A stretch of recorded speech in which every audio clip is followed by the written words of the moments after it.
Long before human beings comprehended the relentless laws of survival beneath the scorching sun of the Savanna, the dominant creatures of this place, endowed with extraordinary instincts, were already defying their own destiny with unwavering resolve.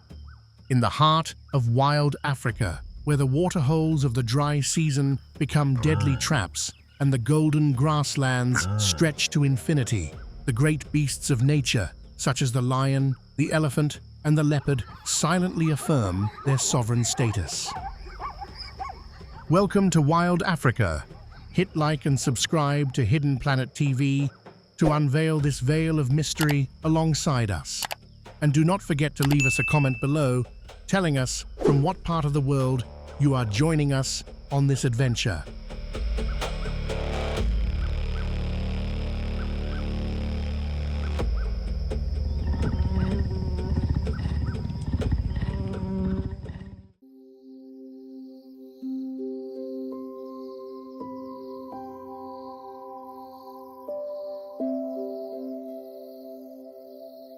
The sunlight strikes the Kanga waterhole like liquid fire spilled over the Savanna.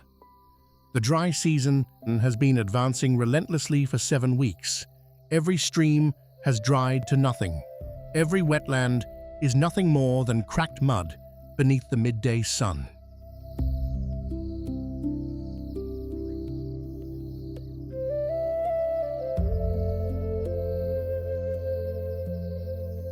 All life on the plains now converges on a single point that has no alternative and no substitute.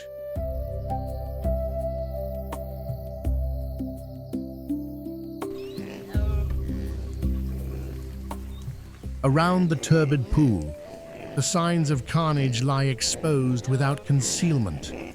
A wildebeest skull, half buried in the dry mud, deep claw marks etched into the hardened earth, and vultures perched on skeletal branches, watching from above, with the patience of those who know there will always be something worth waiting for.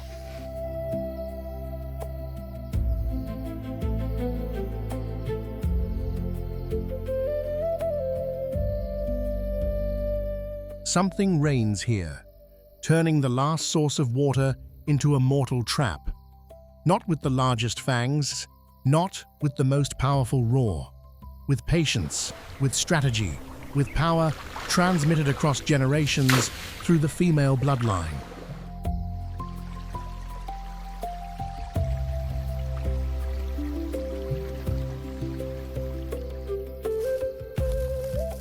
And then the true rulers of the waterhole emerge.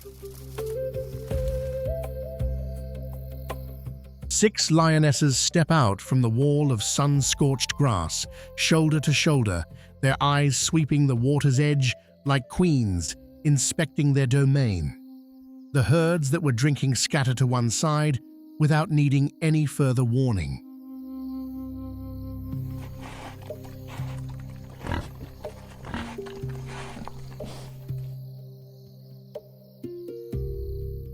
No male accompanies them.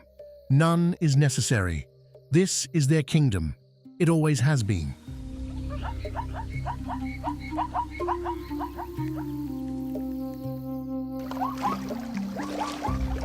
The journey begins here, at the waterhole of the dry season, where the first queens stand guard.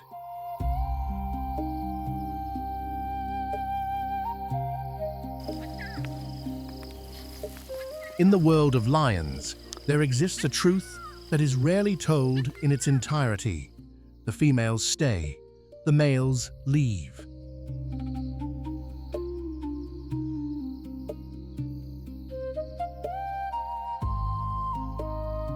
A lion pride is built on the backbone of its females. They are born here, raised here, and die here on the same land their grandmothers ruled before them.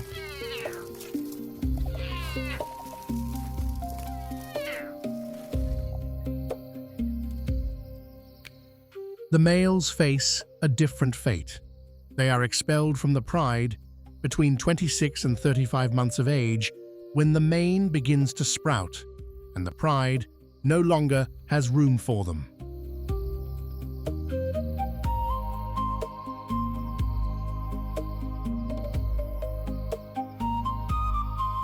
The banished males wander the savanna, searching for a new pride to challenge.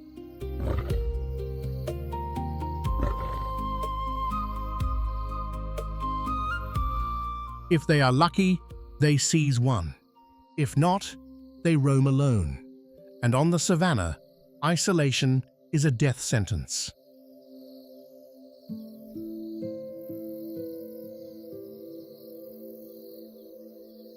But even when a male claims the throne, he is nothing more than a hired guardian for the season. His average reign is laughably short.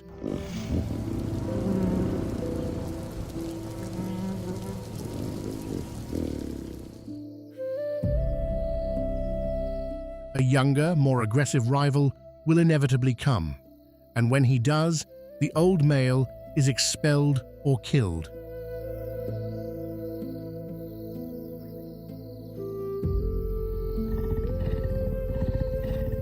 The females remain. They watch the males arrive and depart, like rainy seasons, giving way to dry ones.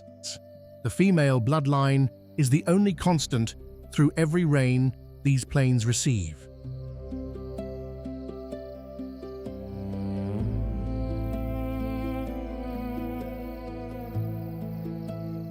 The males may dominate through brute force, but it is the lionesses who sustain the life of the entire dynasty.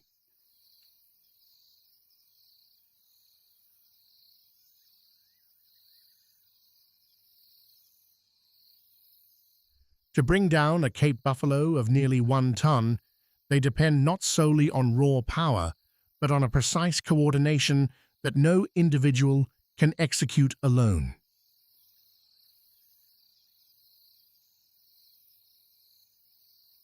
When the moment arrives, the group launches as one, bringing down the prey and crushing its resistance with the efficiency that only collective practice can produce.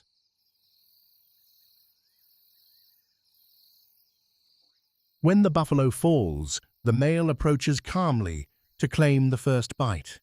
But the law of the plains is clear. Without the invisible tactics of the huntress, the so-called king would starve waiting for a meal that would never materialize.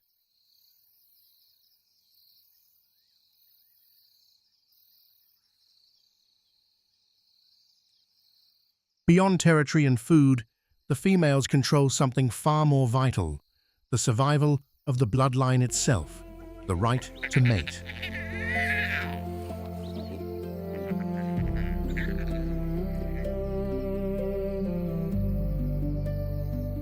To ensure successful ovulation, they drive the male to mate dozens of times in a single day. The female decides when it begins, when it ends, and does not hesitate to claw the male until he has spent every last ounce of his endurance.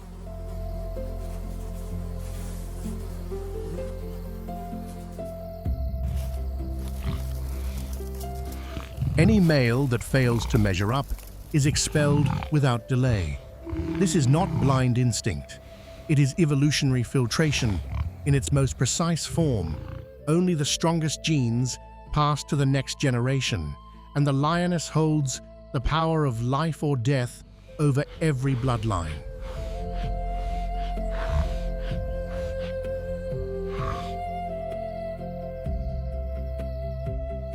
And when the cubs arrive, a singular system springs to life, the communal nursery.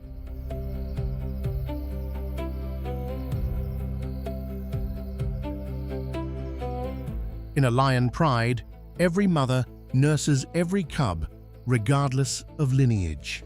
The offspring of her sisters, her aunts, her cousins, all share the same milk without distinction of who gave birth to whom.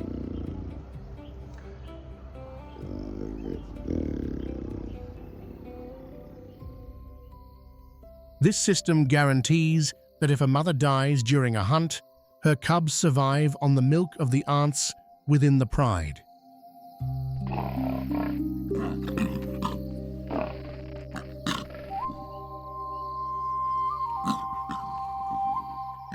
No cub is abandoned.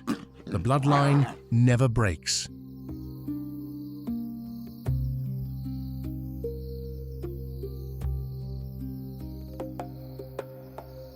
A biological insurance, paid in milk and guaranteed by kinship that no human contract can replicate with the same reliability.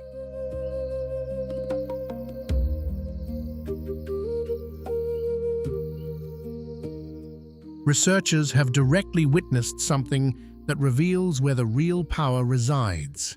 When the lionesses collectively reject a male, refusing to mate, to hunt at his side, to share the kill with him, he has no option left but to leave.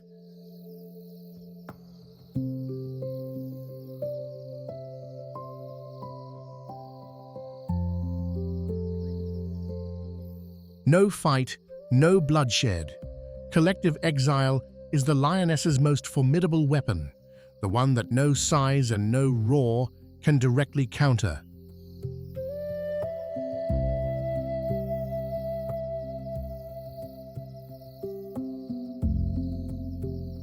But lions are not the only species where females dominate the savanna. An entirely different model operates hundreds of kilometers away, where the Mara River runs brown with the seasonal rains.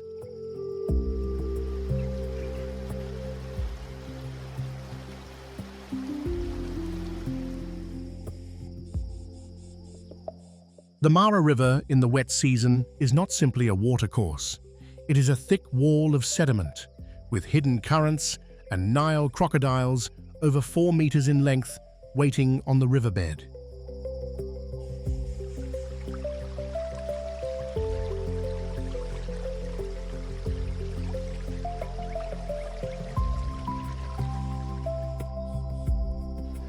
And every year, thousands of elephants must cross it.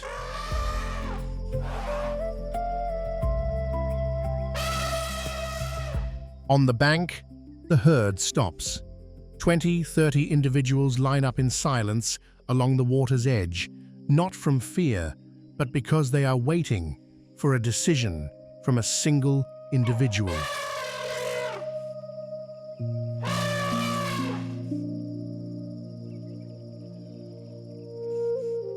The matriarch.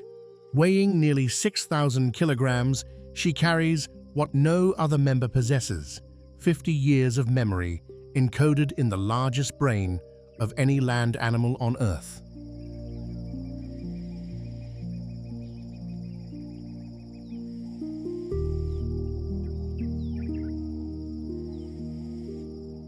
An elephant's brain weighs 5 kilograms, the heaviest of any terrestrial creature that has ever walked this planet. Much of that mass is concentrated in the hippocampus, the center of long-term memory.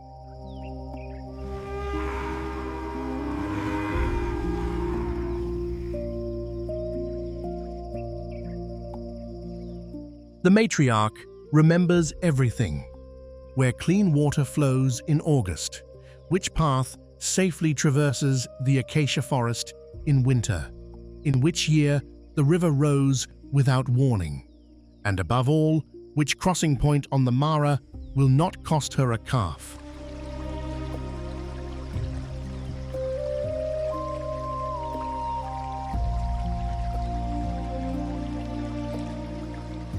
No maps, no GPS, only memory.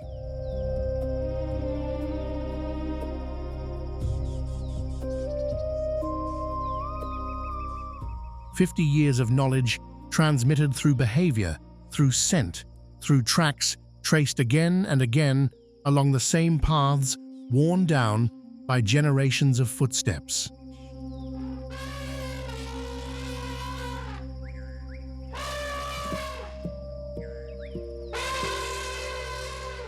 An elephant's feet detect vibrations traveling through the ground from the footfalls of herds kilometers away, from underground currents beneath the mud, from waves striking the rocky banks.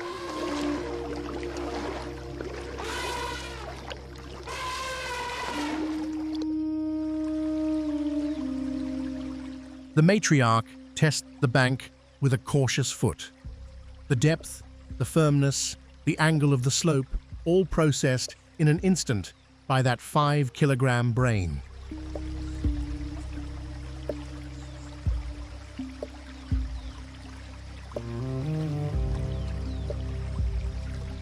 The entire herd follows without protest, without hesitation, because half a century of experience has proven she is never wrong, measured in the survival of every member of her family across every season she has led.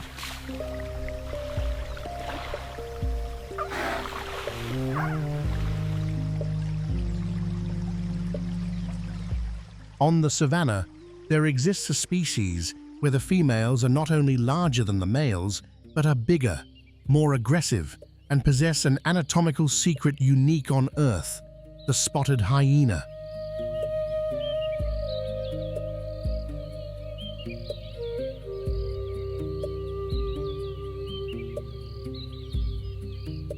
In most mammals, males have higher testosterone levels than females.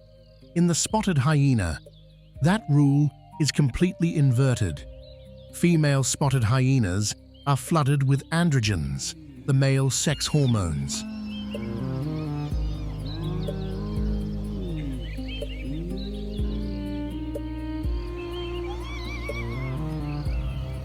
The testosterone in their blood runs so high that their bodies develop in ways ordinary biology would not permit in any other species.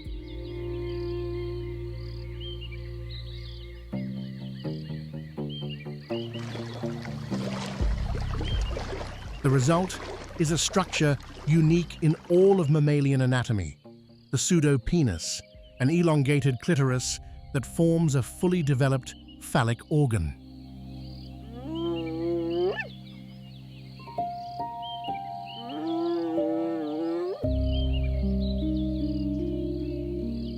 The female mates through the pseudopenis, urinates through the pseudopenis, and also gives birth through the pseudopenis. The birth canal measures barely 2.5 centimeters across.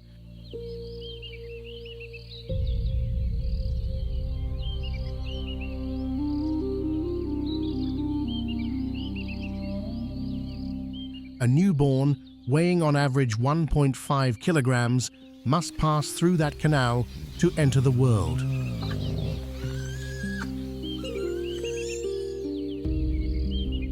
The cost is devastating. 15% of first-time mothers die from a catastrophic tissue rupture that has no possible repair.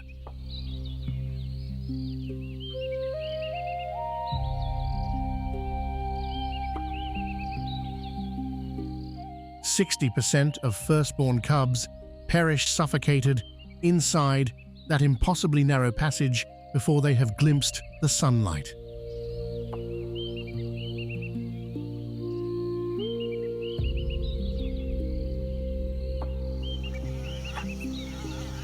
These figures are not cold statistics.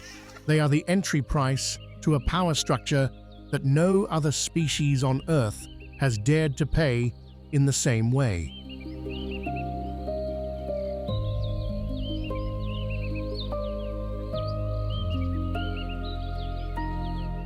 Every act of reproduction is, in other words, a deliberate choice by the female. Every gene that enters the next generation passes solely with her consent.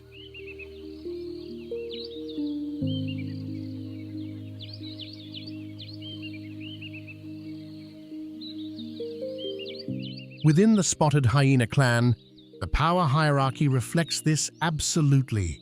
Every female outranks every male, including the largest and most powerful in the group. The males must yield even to female cubs.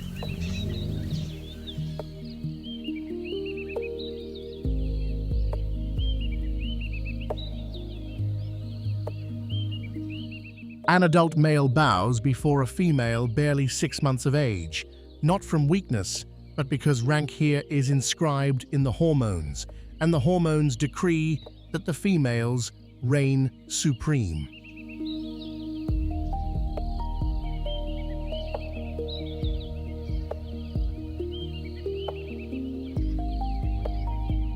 The lioness reigns through blood, the elephant matriarch through memory. The female spotted hyena through her own body, carved in the pain that no other species must endure in order to reproduce.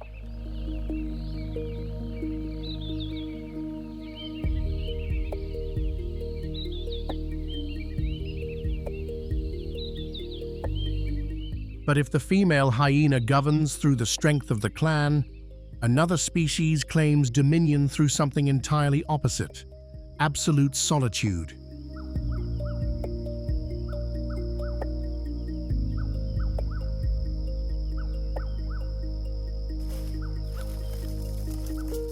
No pride, no allies, no one with whom to share the burden. She hunts alone, raises her young alone, defends them alone.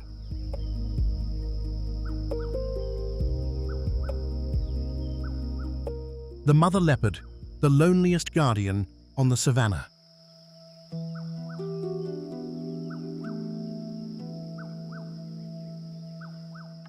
When night descends, a mother leopard slides out of her rocky den, dissolving into the darkness like a drop of ink in black water.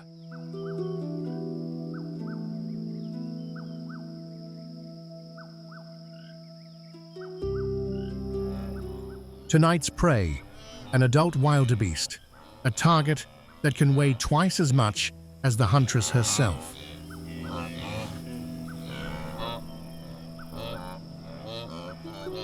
She presses her belly against the earth, advancing step by silent step through the dry grass until only a few meters remain between her and the target.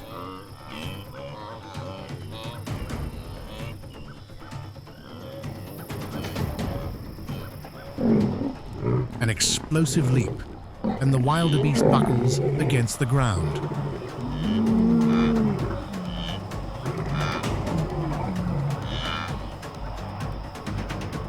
But killing the prey is only half the battle.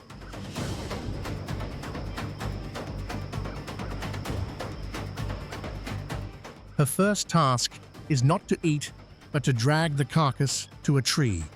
Only in the branches above is the prize safe from the lions and hyenas prowling below.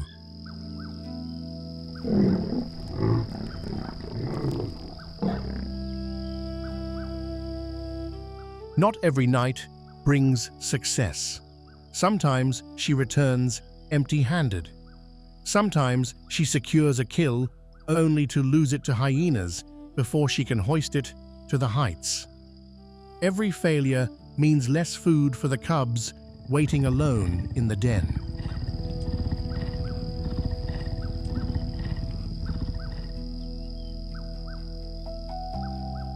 Across the open plains, without shade or shelter, another female predator survives thanks to an entirely different kind of power. No territory, no pride, nothing but speed.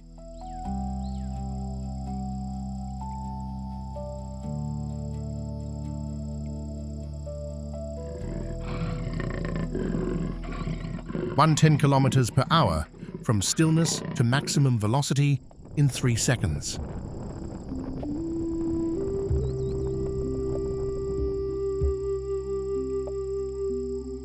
The cheetah's body is a masterpiece, forged by 40 million years of evolution. Every spinal curve, every elastic muscle fiber, every semi-retractile claw designed for one singular purpose: speed.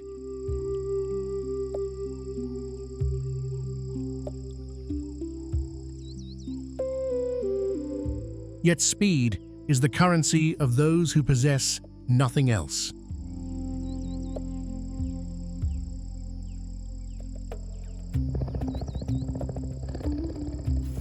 The female cheetah has no fixed territory, no pride, no allies. She wanders across vast landscapes, living as a nomad, never staying long enough to call any place home.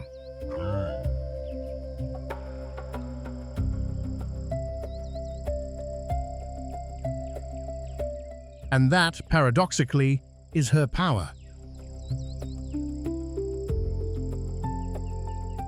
Unlike the lioness who is bound for life to her pride, the female cheetah is the only large carnivore in Africa capable of reproducing throughout the entire year.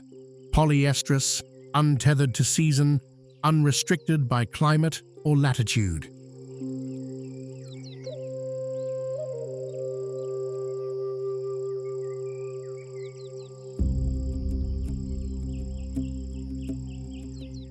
When she enters estrus, the female cheetah broadcasts her availability through scent marks in her urine, attracting coalitions of males from kilometers away. When it is over, the male departs. No delay, no protection, no parental care.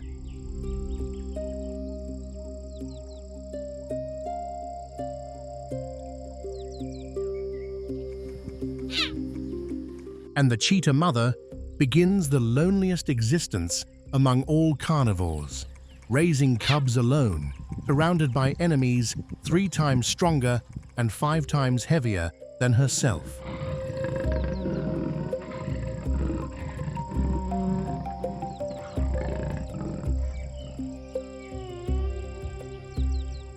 Lions steal her kills. Spotted hyenas steal her kills. On the savannah, speed does not always determine the outcome.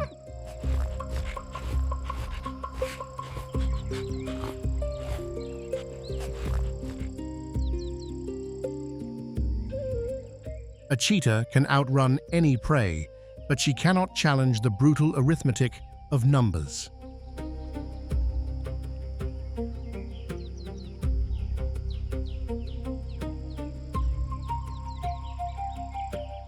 Yet the power of this throneless queen resides in what no rival can take from her: the freedom to reproduce at any time, in any place, owing nothing to any pride, any male, any season.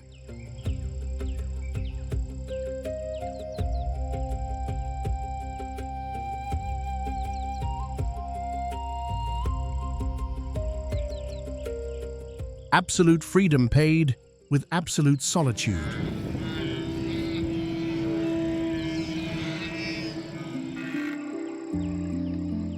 Yet on the savannah, one species shatters all conventions and inverts the power dynamic between the sexes in ways no one could have predicted.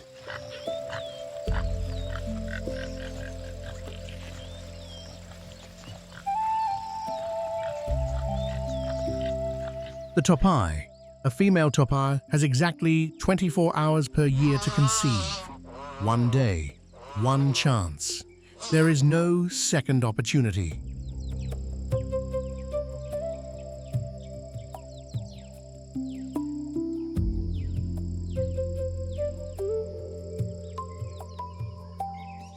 That biological pressure creates a spectacle that Charles Darwin himself would have struggled to believe had he witnessed it on the plains of Kenya.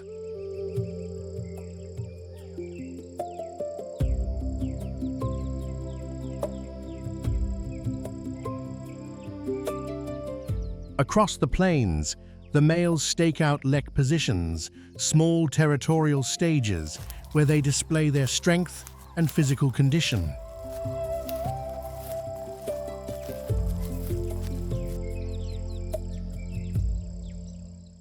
But among the topi, it is the females who compete. They clash heads using horns and shoulders to shove rivals from the center of the lek, where the most coveted males are found.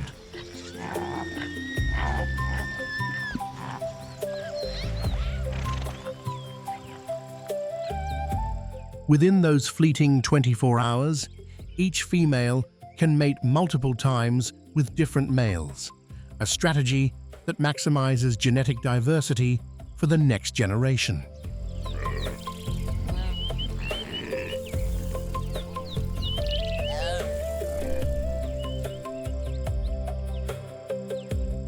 The rivalry extends beyond the females. Males occupying the prime lek positions must fight constantly to defend their advantage. The moment a female approaches a neighboring territory, the breeding opportunity can pass to a rival.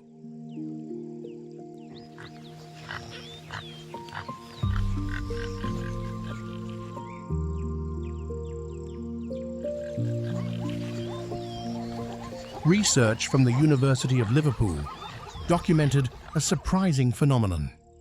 Some males emit false predator alarms when no real danger exists.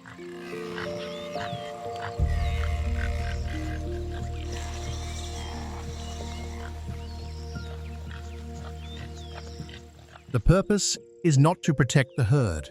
The false alarm causes the females to stop, go on alert, and delay their departure. Even a few additional minutes can tip the scales of the mating contest in favor of the signaler.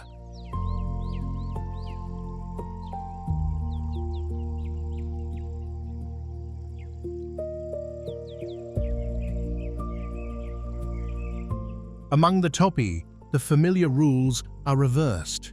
Females compete for access to the most desirable males, while males employ every tactic available to maintain their position against surrounding challenges. And the entire contest can conclude in a single day.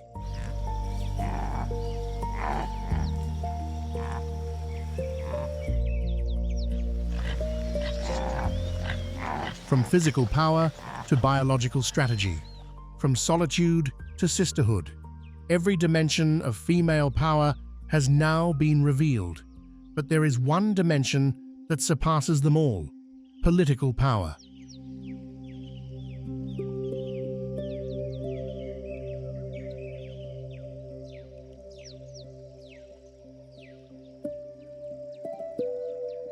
It begins on the Savanna, where a predator governs its society through the most unexpected instrument imaginable: a sneeze.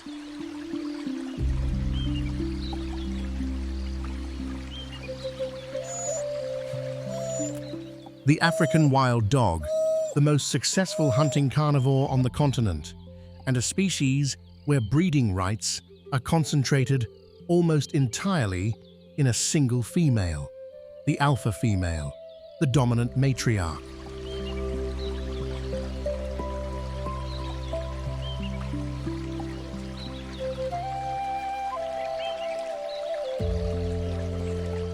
Her mere presence suppresses the fertility of the other females in the pack, transforming potential rivals into devoted allies.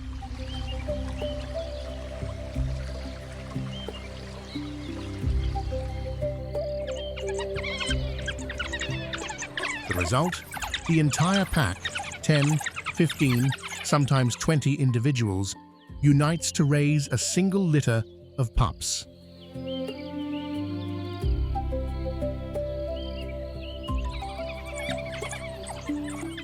Before every hunt, the pack gathers in an exuberant ritual.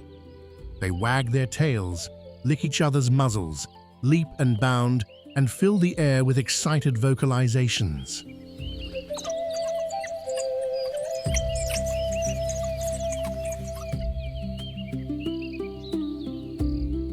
In 2017, a study published in the Proceedings of the Royal Society B revealed something astonishing. African wild dogs vote by sneezing.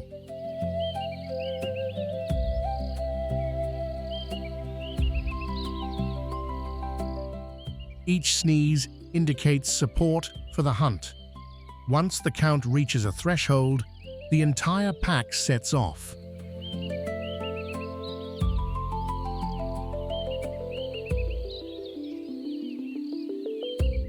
However, not all votes carry the same weight. When a dominant individual takes the initiative, only a few additional sneezes are needed. But if it is a subordinate who proposes the hunt, the required count rises significantly.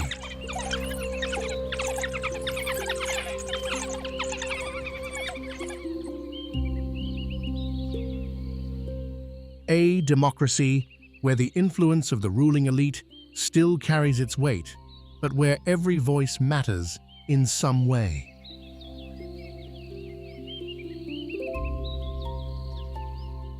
Once the pack launches, nearly 80% of their hunts end with a kill.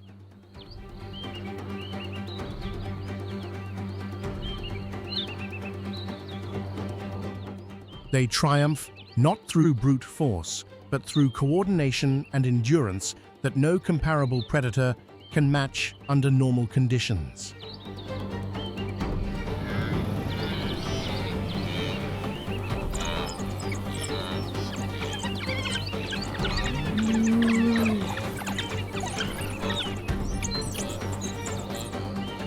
After feeding, the adults return to the den and regurgitate food for the pups and any pack member that could not join the pursuit. Some individuals run tens of kilometers with a full stomach solely to transport food back to those waiting.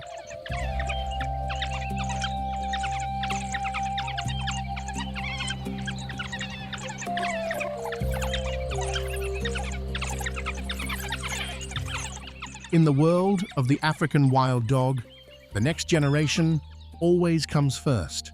The pups eat before the adults. The young are served before the strong.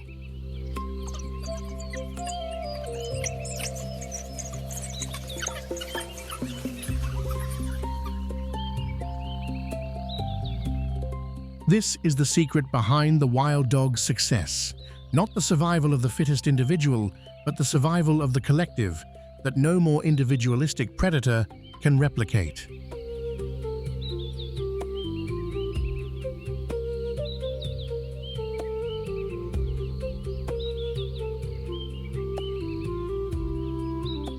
Yet across the African savanna, another form of power endures, more subtle, more silent, and sometimes more effective than brute force.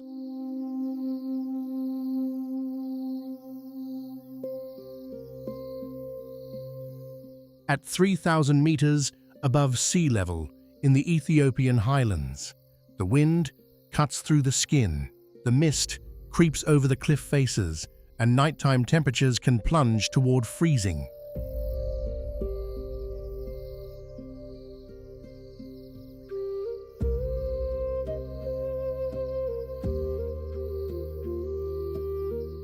This is the domain of the gelada, the only primate on the planet that feeds primarily on grass and one of the most extraordinary primate societies ever documented.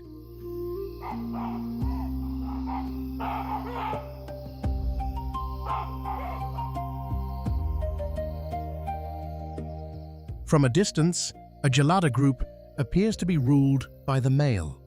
The leader is imposing, long canines, a golden mane draped over his shoulders like a cape of authority. But physical dominance is only part of the story.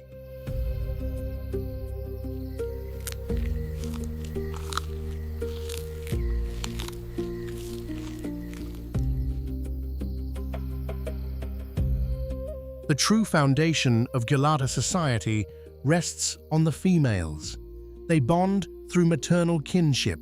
Grandmothers, mothers, daughters, and granddaughters forging alliances that endure a lifetime.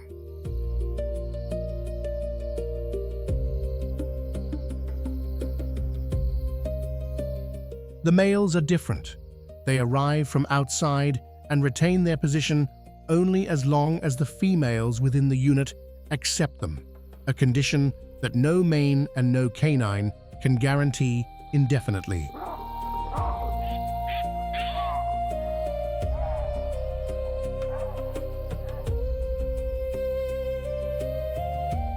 On the chest of every gelada there is a patch of bare, crimson skin, roughly heart-shaped. In the males, the color of this chest patch reflects physiological condition and competitive status with a precision that no verbal declaration could achieve.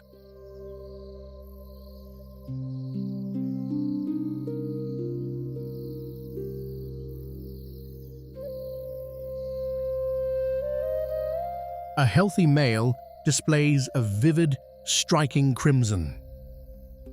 As age advances or status declines, the signal gradually fades and the females notice.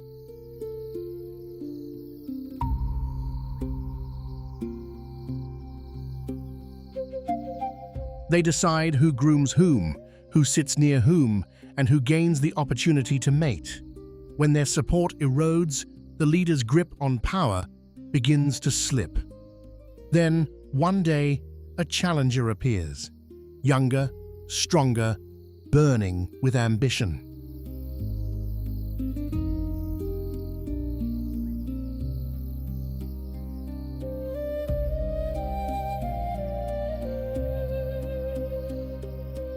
But winning a physical confrontation is not enough to govern a family unit. The new male must still cultivate bonds with every female individually through social interactions that unfold over days or even weeks.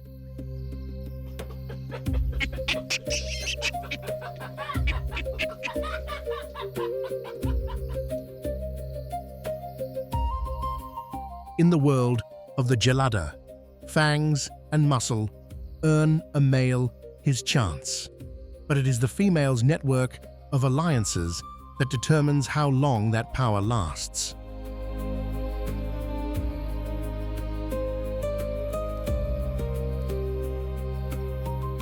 At the opposite end of the spectrum stands a species where female power demands not the ultimate sacrifice, but the ultimate trust.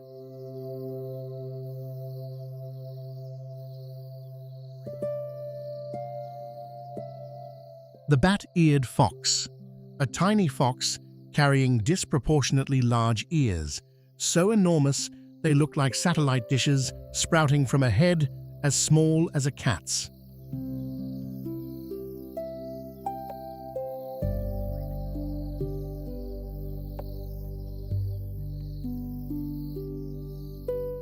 Those ears are a biological superweapon. They detect sounds most creatures cannot perceive: dung beetle larvae, gnawing roots beneath the soil, termites tunneling just centimeters below the surface.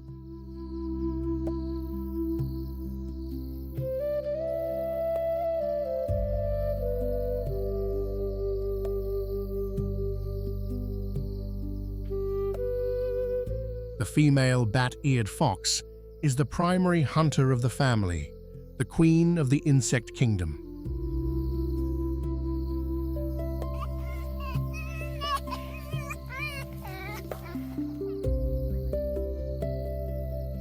Armed with between 46 and 50 teeth, more than almost any other placental terrestrial mammal, and with a diet dominated by insects, they are the most efficient pest control operators on the Savanna.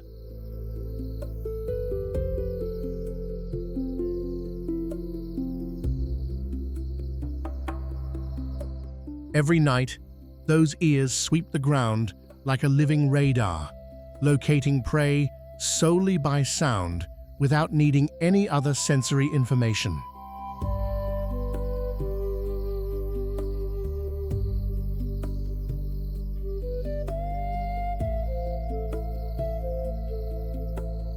But after giving birth, the most remarkable chapter begins.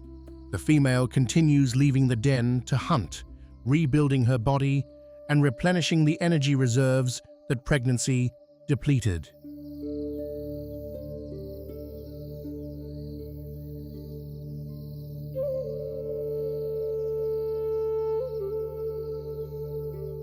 The male, meanwhile, assumes the majority of the cub-rearing duties, not as an assistant, not as an occasional helper.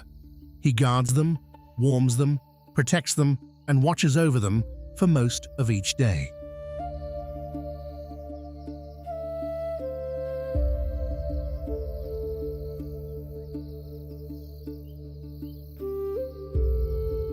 While the female hunts for the entire family, the male becomes the dedicated caretaker of the next generation.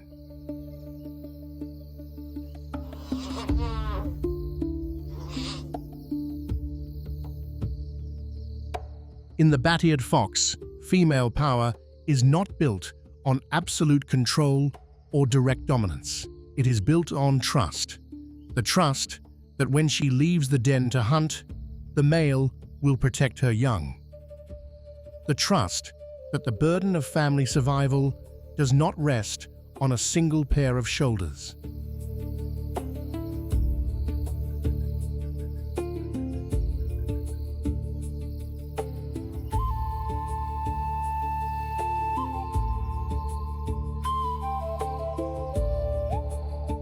shared responsibility, shared burden, shared survival.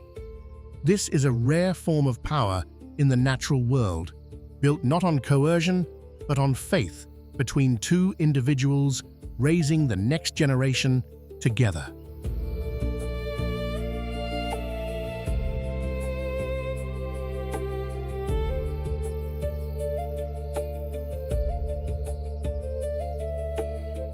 Every system in nature depends on individuals who serve as living connectors. They are not necessarily the strongest, not the largest, and rarely the most conspicuous. Yet they are the repositories of experience, of social bonds, of behaviors accumulated across years of survival.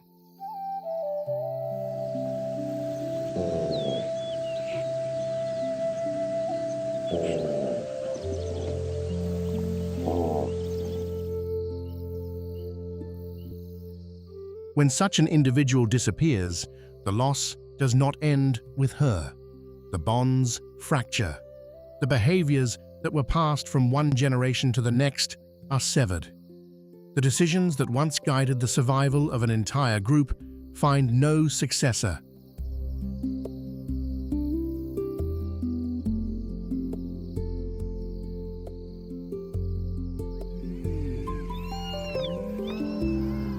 This is what population statistics can never capture.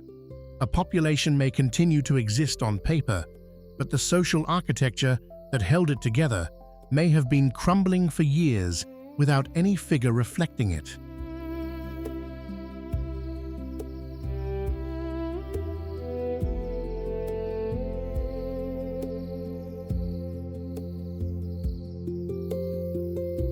Because in nature, life is not sustained by genes alone. It is sustained by memory, by hard-won experience, by cooperation, by the relationships that evolution spent millions of years building.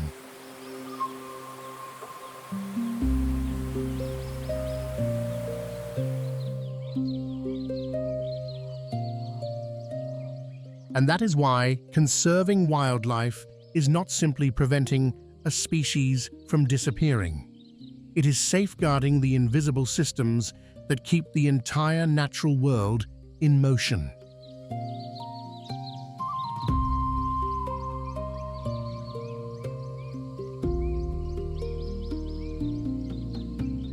Africa, the land of infinite horizons and the primordial heartbeat of the Earth. Here, the Great Rift Valley carved geological scars with millions of years of patience, creating a grandiose stage where life flourishes radiantly and abundantly.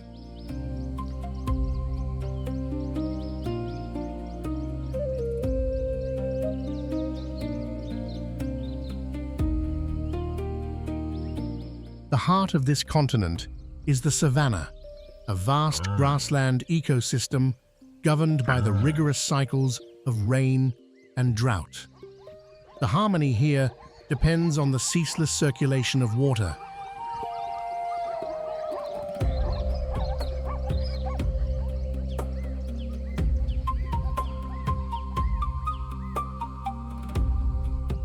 For tribes like the Maasai, the steppe is both a place of survival and a sacred entity.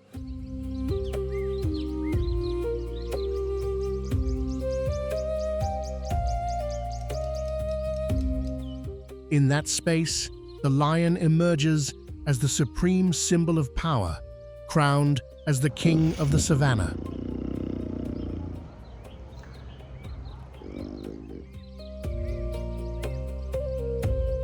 This is the only great cat on the planet that chooses to live in groups.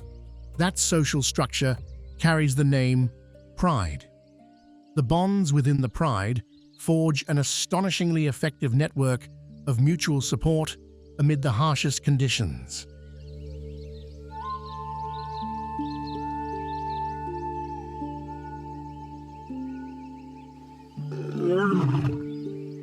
The lion's roar ranks among the most imposing sounds in all of nature.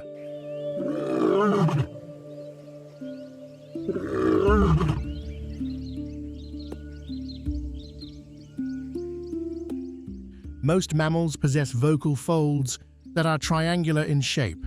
However, species of the genus Panthera have flat, square-shaped vocal folds.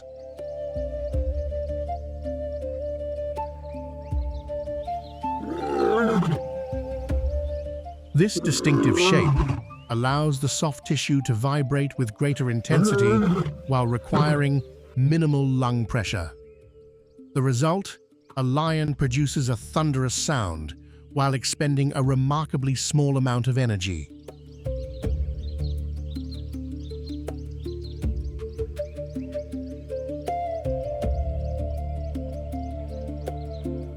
They deploy that roar to claim territory and project authority before potential rivals.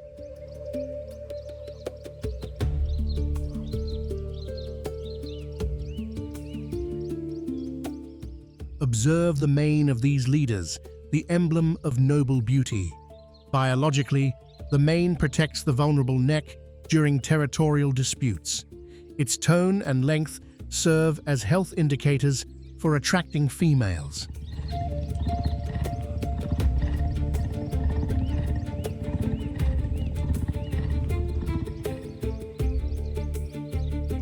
Thousands of years ago, they appeared in the Colosseum of the Roman Empire, where thousands of North African lions were forced to confront gladiators.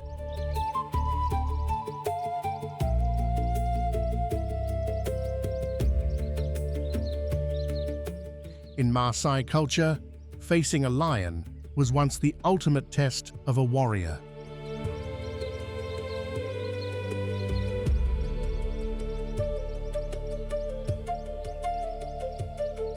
Today, however, the Lion Guardians program has transformed those lion hunters into their protectors, inverting the confrontational relationship that for generations defined the coexistence between these warriors and the feline they most feared and most respected.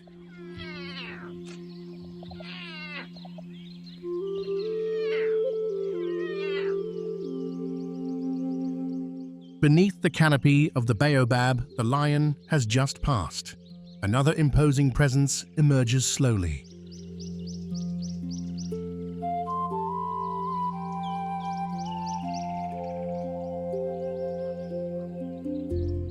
The African elephant, the largest land mammal on Earth and a symbol of intelligence on the boundless savanna.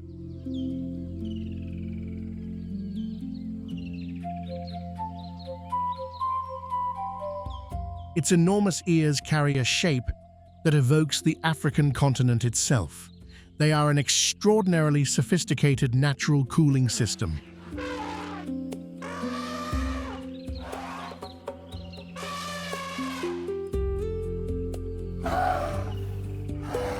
The blood flowing through the dense network of vessels in the ears cools as the elephant fans them continuously. This biological mechanism efficiently reduces body temperature under the devastating heat.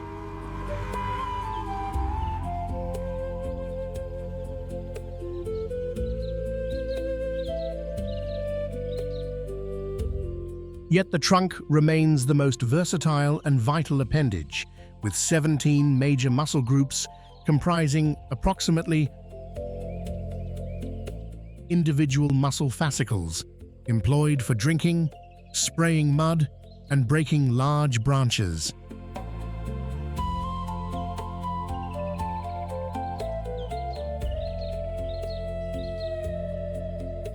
It can pick up a single bean or lift objects weighing up to 270 kilograms with equal precision.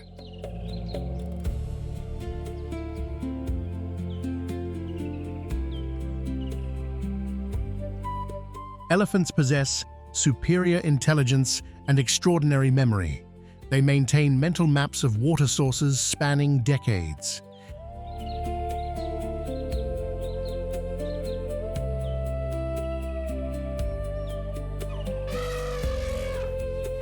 The emotional depth of these animals is so profound that when one dies, the herd pauses to touch the remains of the departed with their trunks in a silent ceremony of mourning.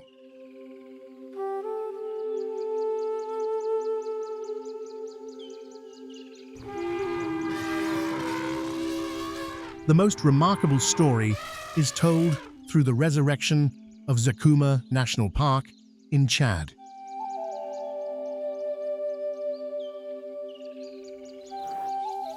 In the early 2000s, poaching drove the local elephant population to the brink of extinction, reducing their numbers by more than 90%.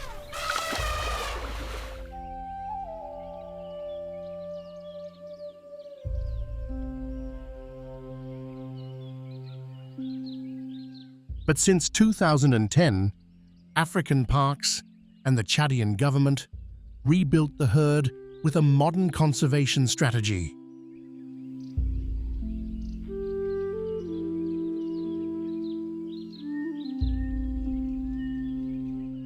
Satellite collars and a dedicated ranger corps helped monitor and eliminate poaching entirely.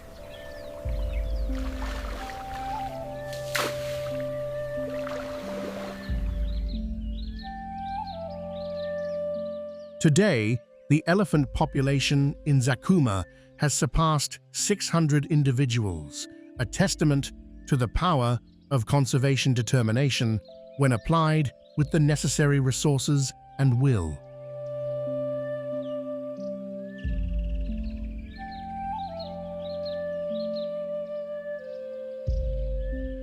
Alongside that imposing figure, another slender silhouette rises proudly against the horizon.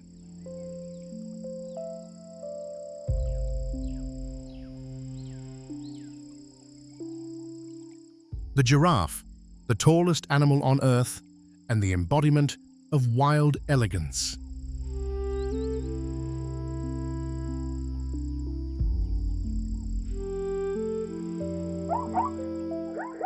Each individual carries a unique coat pattern that functions as an identifying fingerprint that no other giraffe shares.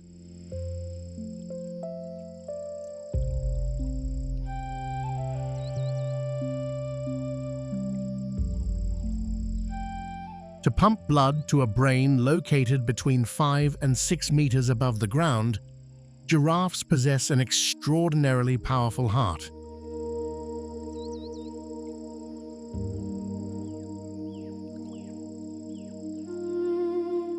Weighing approximately 5 kilograms, it generates a blood pressure roughly double that of a human, sufficient to overcome gravity with every beat.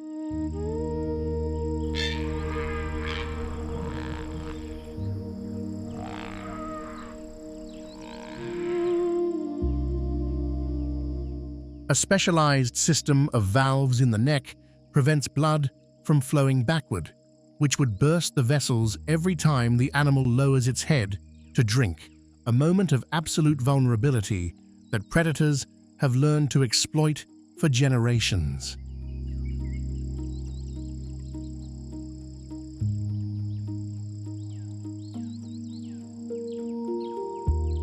The tongue, extending up to 50 centimeters, with its characteristic dark blue tone, has evolved to navigate among the long, sharp thorns of the acacias.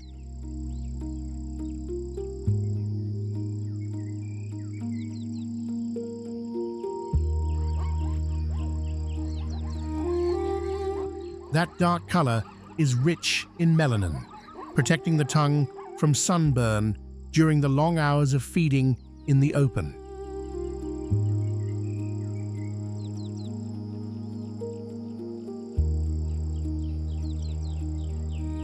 In the Kalahari, the Sand people perform the giraffe dance, a healing ritual and a prayer for prosperity.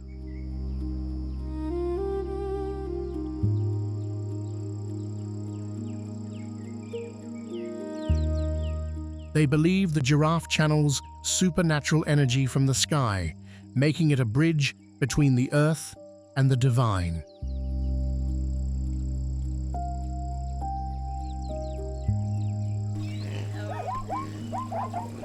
Nestled beneath the scorching sun of southern Africa lies a world where the frontier between life and death is separated by barely a breath.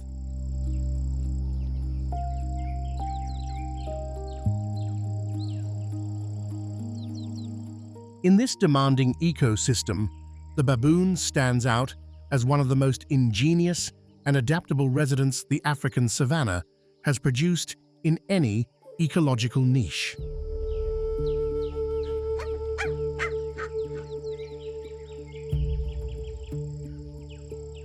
These primates live in large family groups, known as troops, where every member has a specific role.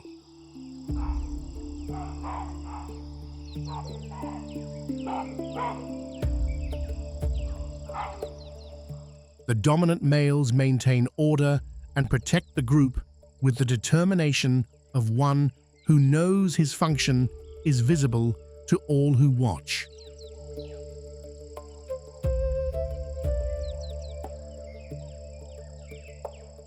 These social bonds are not merely emotional, but also tactical, providing a protection that no solitary individual could generate on its own, regardless of size.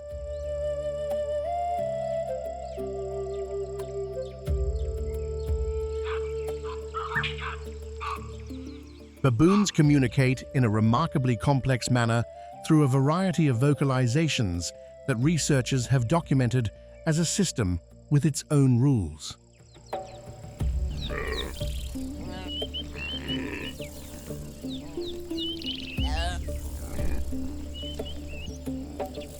They are opportunistic omnivores by nature. They feed on fruits, seeds, roots, and small animals with the versatility that makes their diet one of the broadest of any African primate.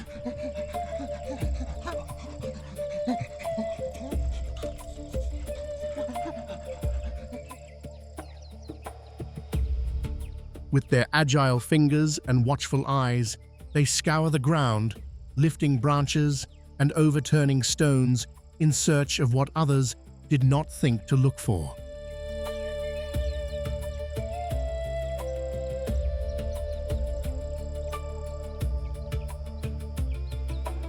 This combination of intelligence, cooperation, and constant vigilance makes baboons natural-born survivors in an ecosystem that does not forgive complacency.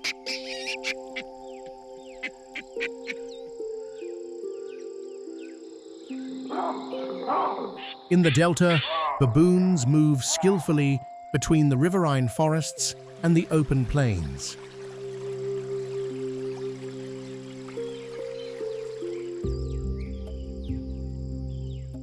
They are, in essence, a reflection of the delta itself, unpredictable, resilient, and intense in everything they do.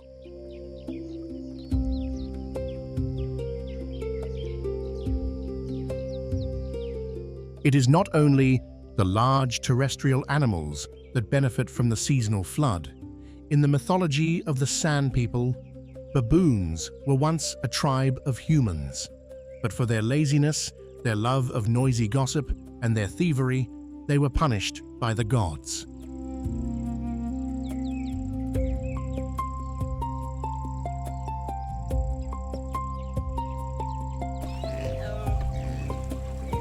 A whole was transformed into a tail fused to the spine, forcing them to walk on all fours in a posture of perpetual humiliation.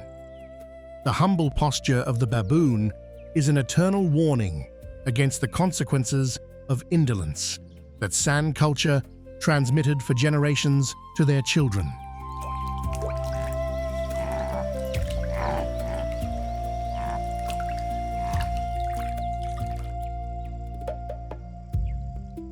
Today on the Savanna, myth has given way to harsh reality, and the brain is their ultimate weapon of survival.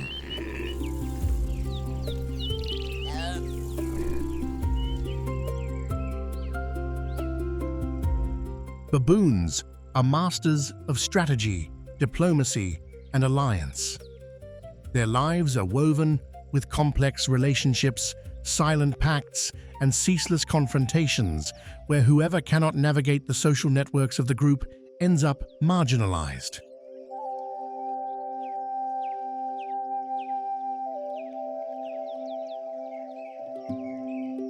To survive, they have formed one of the most effective defensive coalitions on the plains.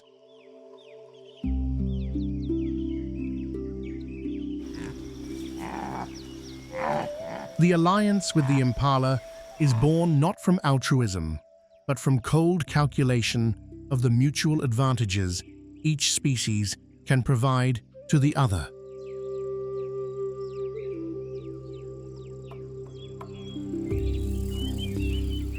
The hearing and sense of smell of the impala are far superior to those of the baboon. It can detect the scent of a predator at great distance with a precision that no other sense can match in darkness or with the wind against it.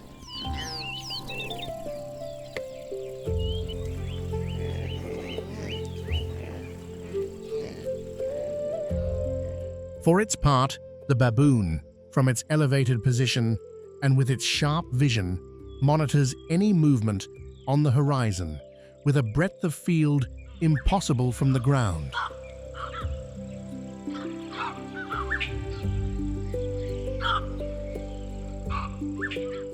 Together, they form a dual radar system with almost no blind spots.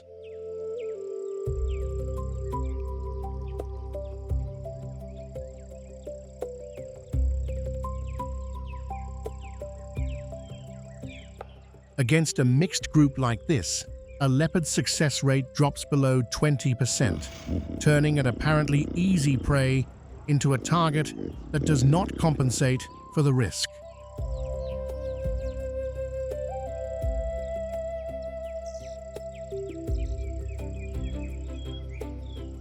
It is in this sentinel role that a decisive confrontation unfolds.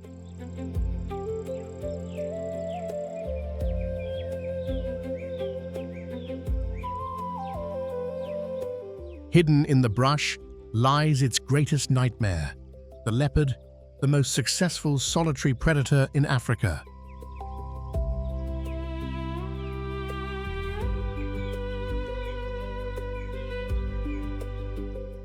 Its true weapon is not the fangs or the claws, but a camouflage perfected across millions of years.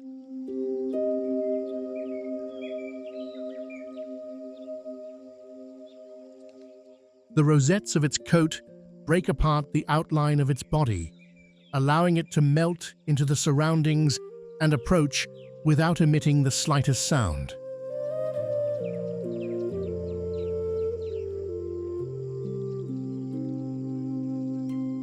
On a nearby acacia branch, a baboon has been watching for some time, with the attention of one who perceives that something important is happening among the vegetation.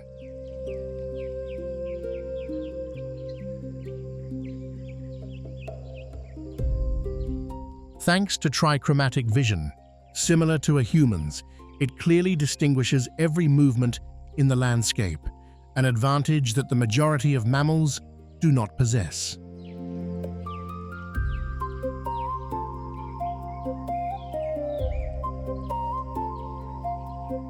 The leopard's camouflage becomes useless before these demanding eyes that can read information that the eyes of most mammals simply cannot process.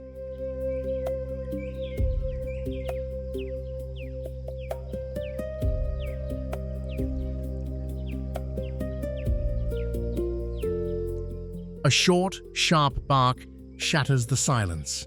It is the highest level of alarm that baboon communication can emit.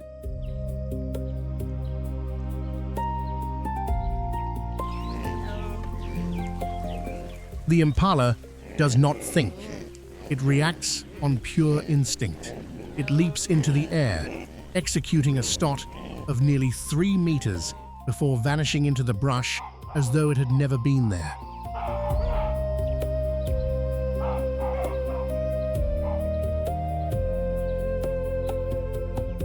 The hunt ends before the leopard has even begun the decisive sprint.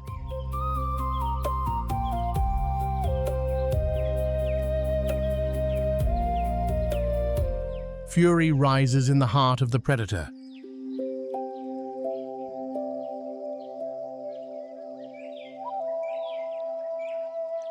While the baboon troop celebrates in exultation, leaping triumphantly across the branches above with the euphoria of those who have just defeated the creature that terrorizes them every night.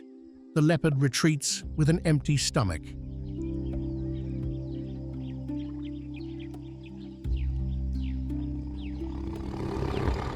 The hunter needs a new target on which to unleash its frustration.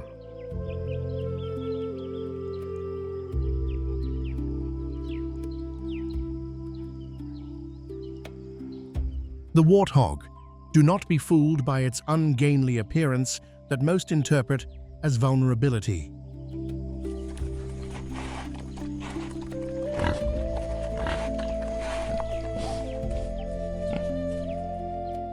The warthog is a lightly armored tank capable of reaching speeds of 50 kilometers per hour.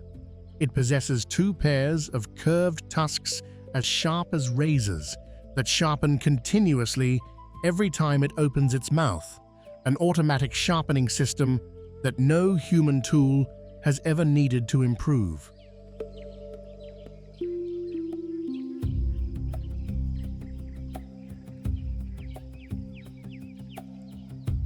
When it feels threatened, the warthog reverses into its burrow, aiming its tusks outward like a lethal fence that no predator can cross from the front without being wounded.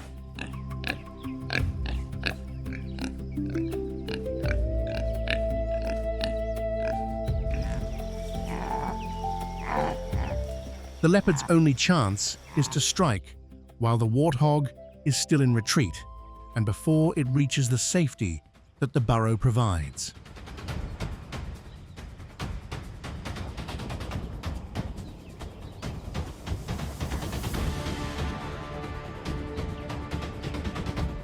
The warthog's vision is poor. It depends primarily on its sense of smell to detect threats. The leopard launches itself like a golden arrow, exploiting precisely that sensory limitation.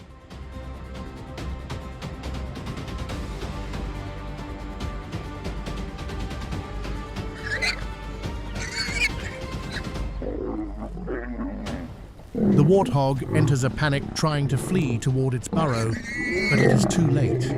A precise bite to the throat ends all resistance with the efficiency that characterizes the leopard's technique.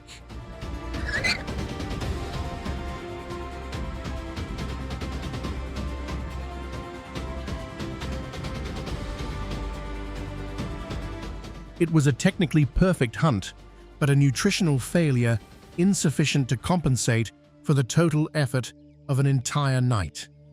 The hunger persists, and the image of the baboon still haunts the leopard's mind.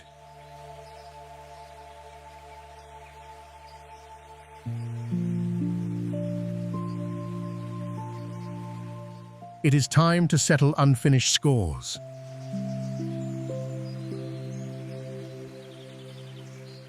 Twilight descends and darkness envelops the savanna.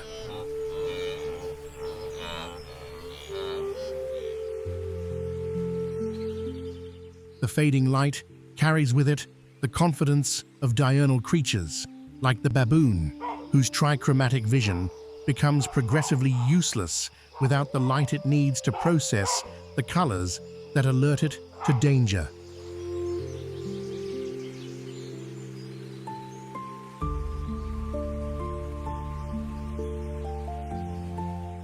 But for the leopard, this is the moment when the real show begins.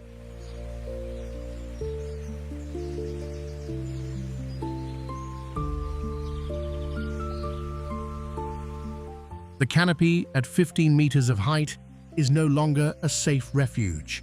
Behind the leopard's retina hides a secret weapon, the tapetum lucidum. This biological structure acts as a living mirror that reflects light back through the retina a second time.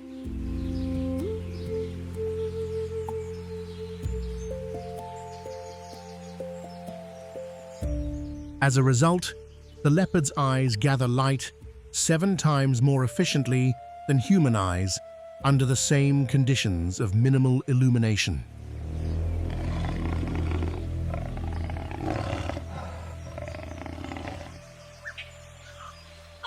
The moment the leopard sets its paws on the main branch, total chaos erupts.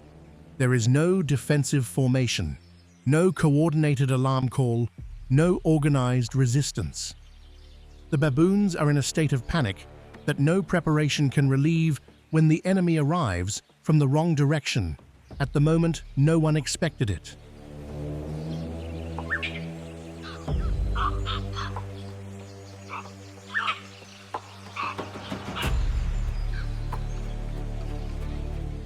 No one sees the enemy. No one knows where it came from.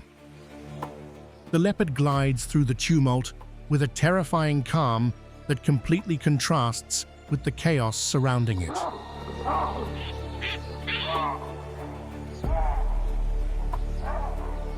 It chooses the greatest prize, the most powerful male baboon, the symbol of the troop's power.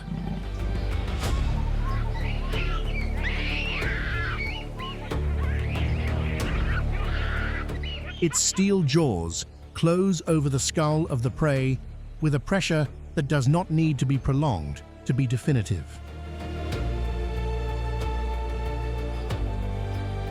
When the sun returns, the balance of power shifts instantly with the light that restores the baboon's sensory capabilities. The trichromatic vision returns, and more importantly, the confidence that numbers provide.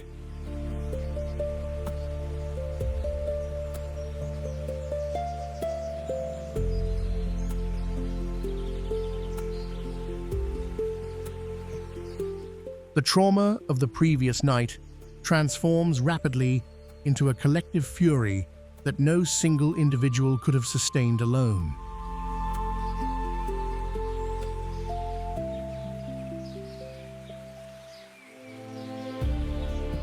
More than 50 baboons forge a threatening semicircular cordon around the leopard, attempting to retreat with its prize.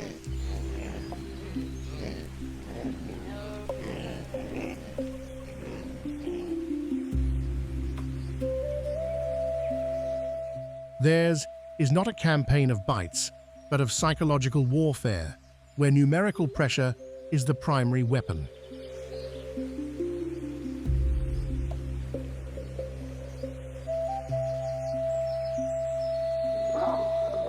The leopard, a solitary predator, is suddenly eclipsed by this hostile assembly that shows no sign of retreating.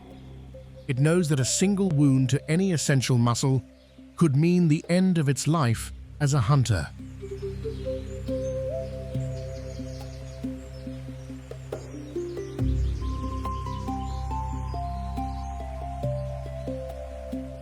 This overwhelming imbalance of power forces the fastest retreat it has executed in a long time.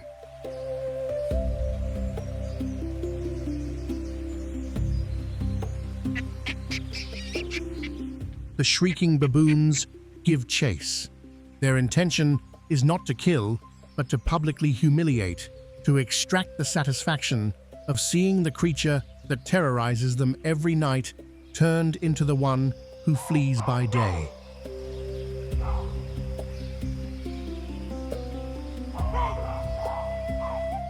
This is their most satisfying retribution.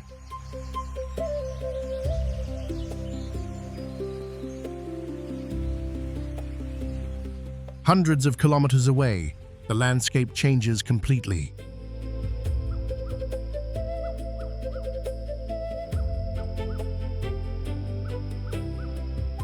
Beneath an endless ceiling of leaves and branches, where every sound propagates through the vegetation, lives one of the most intelligent hunters on the continent. This is the domain of the chimpanzee.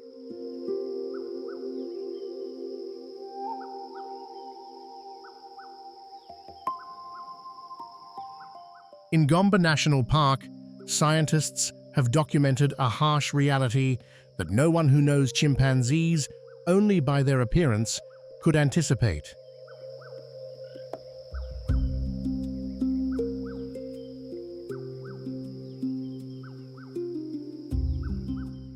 Chimpanzees harbor an intense craving for animal protein, But the baboons are not entirely defenseless before this predator that shares 94% of their DNA.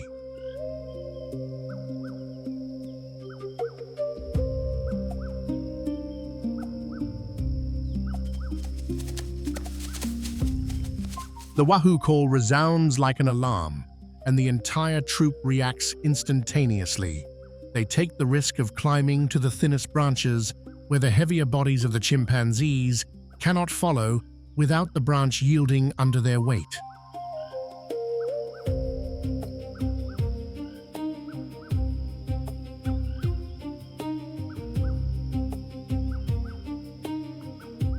Here, their smaller size becomes their greatest survival advantage, inverting the power relationship that on solid ground would favor the chimpanzee completely.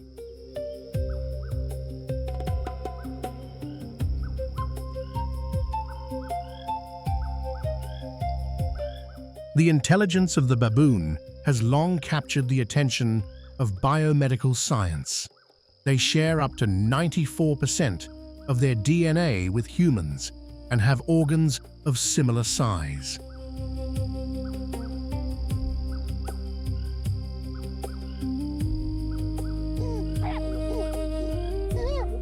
Baboons were used in some of the earliest heart and liver transplants and as research models for epilepsy.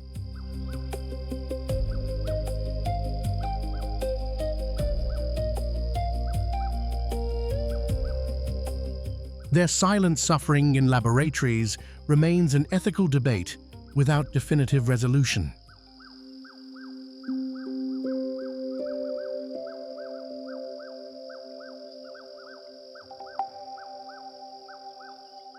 In their conflict with the chimpanzees, the baboons are rarely alone. Sometimes, the chimpanzee's hunt encounters a completely unexpected obstacle.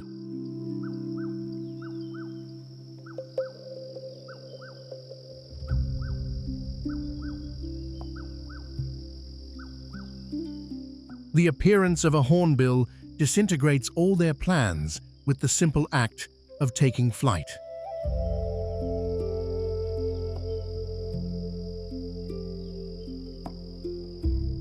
Lacking the fine serrations on its primary feathers that other birds possess for silencing their flight, the hornbill's aerodynamics are deficient.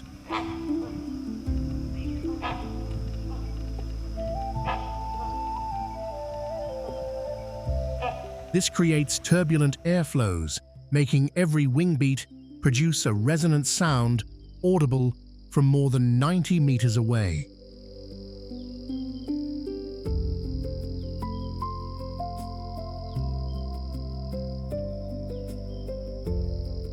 That disconcerting noise in the tranquil forest is like the roar of a motorcycle that no creature can ignore.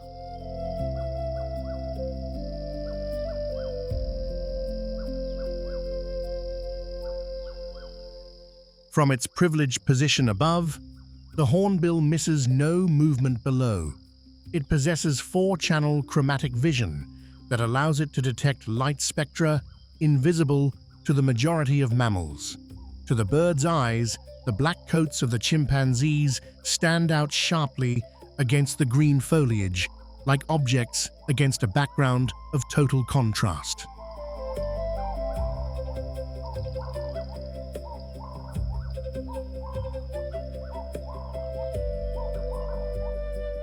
Upon detecting a threat, the startled hornbill takes flight.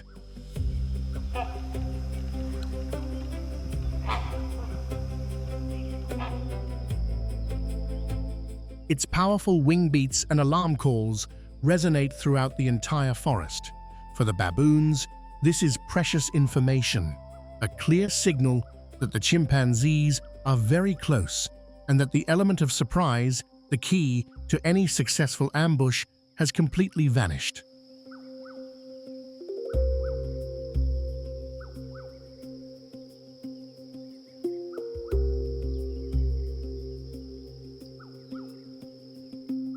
Below, the Red River hogs approach in silence. They are drawn by a beneficial relationship. A large part of the fruit that the primates drop becomes food for them on the forest floor.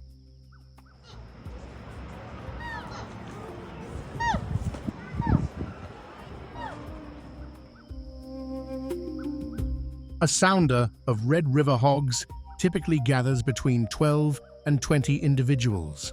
They advance, churning the soil with their powerful snouts, capable of excavating several centimeters in seconds to find roots and insects.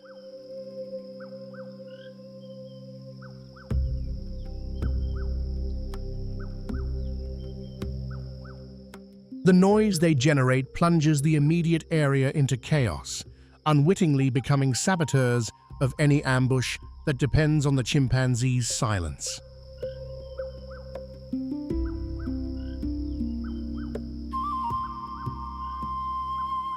Even so, the chimpanzees do not dare challenge them. These animals can exceed 100 kilograms, run at great speed, and take refuge in water when they feel threatened.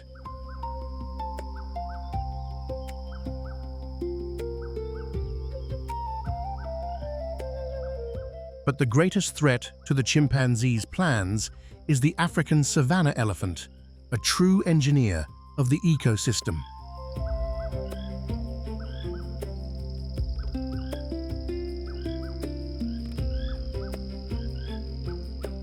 An adult needs to consume more than 150 kilograms of vegetation every day. With a trunk formed by more than 40,000 muscle bundles, it can topple even large trees.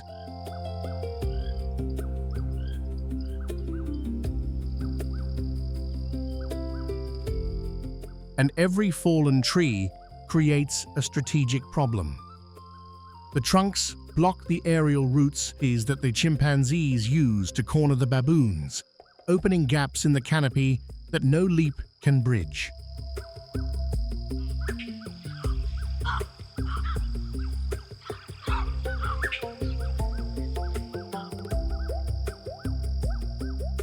The chimpanzees are trapped. They cannot jump across that void. Their only option is to descend to the ground.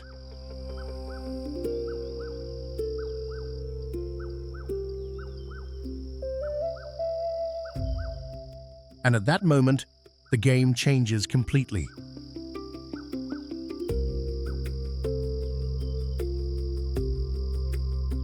On the flat forest floor, the biological advantage shifts entirely in favor of the baboons. Chimpanzees walk on their knuckles. Their pelvic and spinal structure, adapted for climbing, makes sprinting clumsy and inefficient on horizontal ground.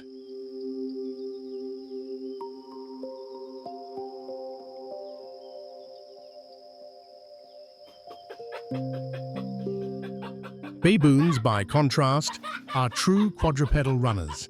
They can reach speeds of 45 kilometers per hour and maintain impressive endurance across distances that the chimpanzees cannot sustain in that position.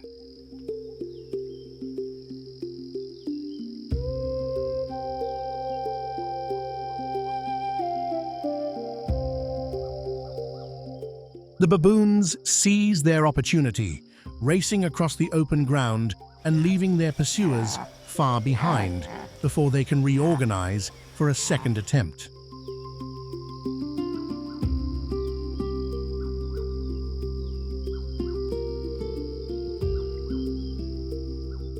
As the baboons escape, the chimpanzees' hunger remains unsatisfied. Their gaze drifts toward the high canopy, where the red colobus monkeys move slowly without the agility that the urgency of the situation would require.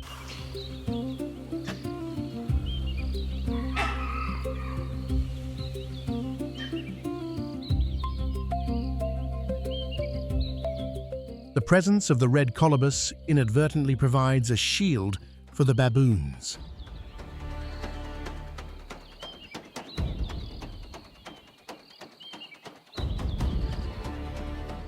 When the chimpanzees attack, the red colobus monkeys are almost entirely incapable of resisting. They lack the knowledge to escape to the flimsy outer branches as the baboons do.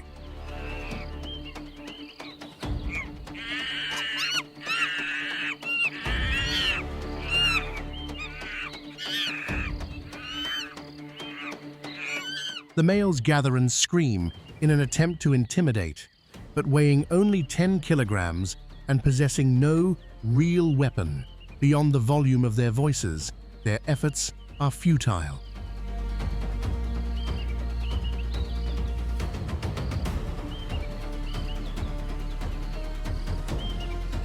The success rate of chimpanzees hunting red colobus can reach 85%.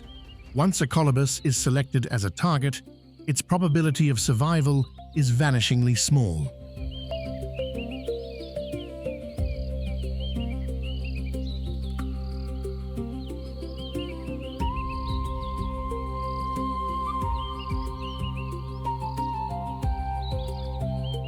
The baboons live while the red colobus pays the ultimate price.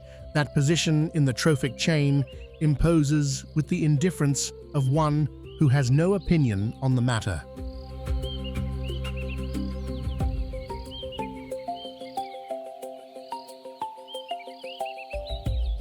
The survival instincts and intelligence of the baboons are not limited to defense. They are also opportunistic predators when the right opportunity presents itself.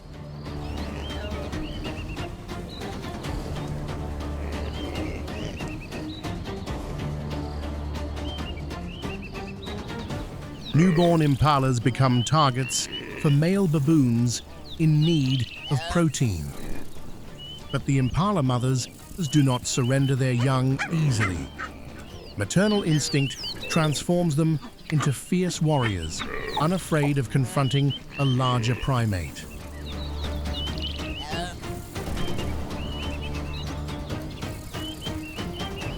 Faced with such determined resistance, the baboons frequently must retreat without having obtained what they sought.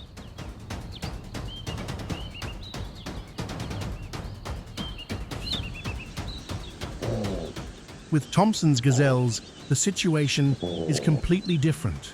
Thompson's gazelles are known for their speed, capable of reaching 80 kilometers per hour. But for a newborn, the primary survival strategy is to remain completely motionless.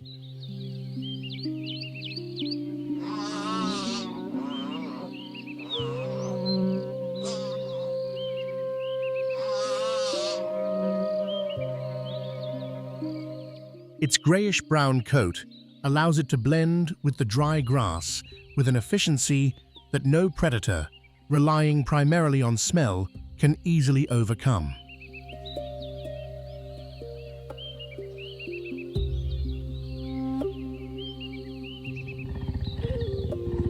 This tactic could fool a lion or a hyena, but it is useless against the trichromatic vision of a baboon that can see colors with the clarity needed to distinguish what is camouflaged.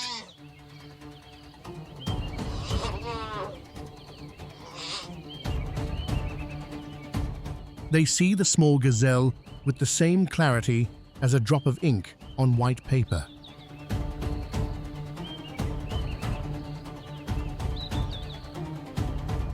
There is no warning sound that could arrive in time. The baboon lunges, and a single, decisive bite ends everything in less than a second, so fast that the prey barely has time to register what occurred.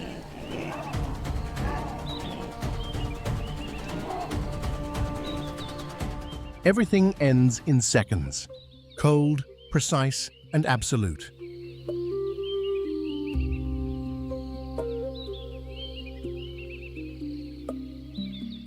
Escaping the claws and jaws of the land does not mean the danger has ended for a troop that needs to drink water to survive the dry season.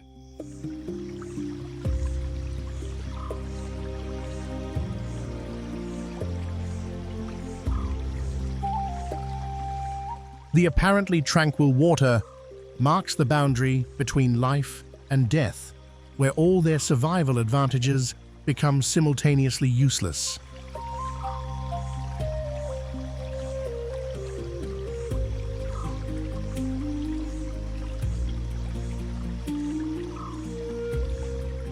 A speed of 45 kilometers per hour on dry land means nothing in the current.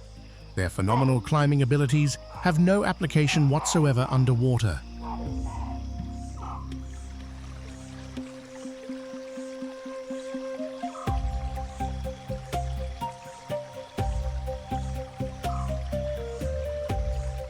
They are completely and totally vulnerable in that environment for which no adaptation of their species was designed.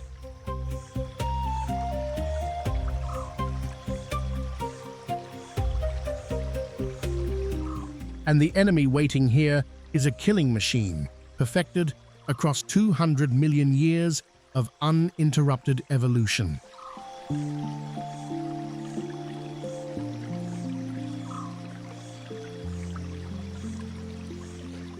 The Nile crocodile, a living fossil from the Jurassic period, is the most successful predator in evolutionary history in terms of sustained dominion over its specific niche.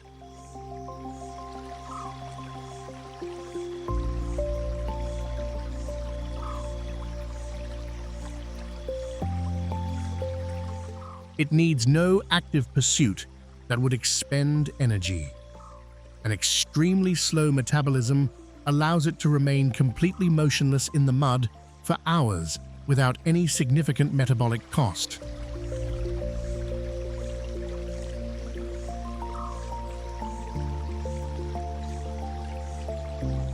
The flat surface of the river is a perfect visual illusion. Only its eyes and nostrils break the surface, camouflaged among the aquatic vegetation that covers the edge where water meets land.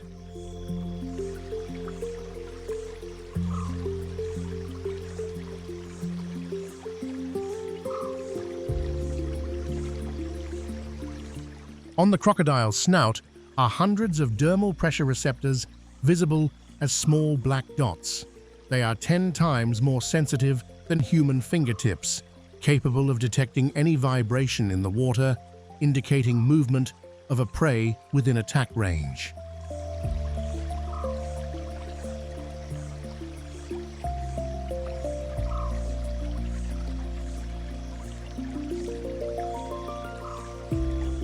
In the midst of this incessant cycle, life is sustained not only by muscular strength, but by a symphony of intellect and calculated alliances. Every creature carries its own strategy to compensate for the biological limitations that evolution could not completely eliminate.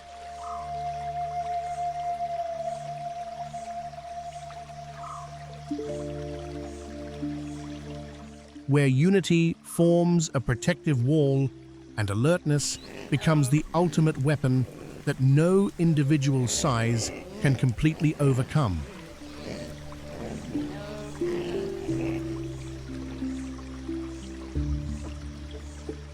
This game has no room for errors, because every fragile crack is the boundary of a fate that nature negotiates with no one.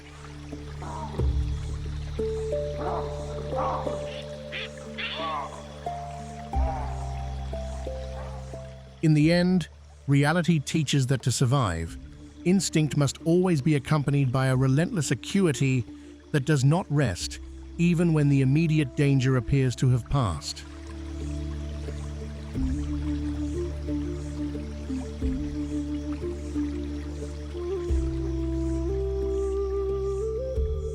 Dawn breaks over the African plains, draping a thin veil of mist through the golden grasses. At this hour, the dappled shadows begin to stir.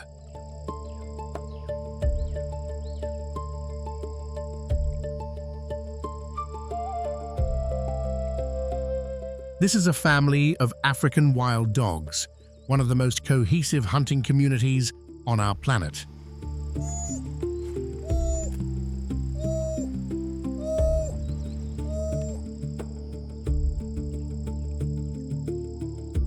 They move in silence, but without the slightest sign of chaos or disorganization.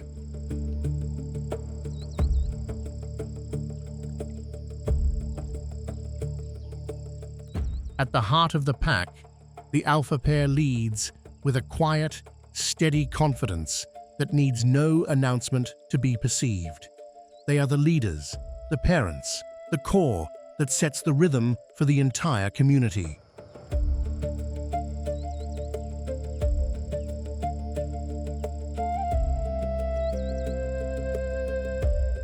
A single glance or a soft call rising from their throats is enough to direct the group as though it shared a single mind distributed across multiple bodies.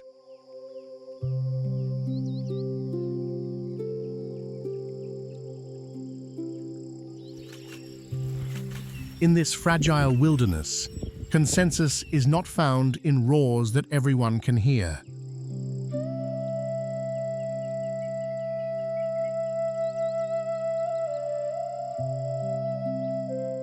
It is found in the sharp, rhythmic staccato of a sneeze that only the members of the pack know how to interpret.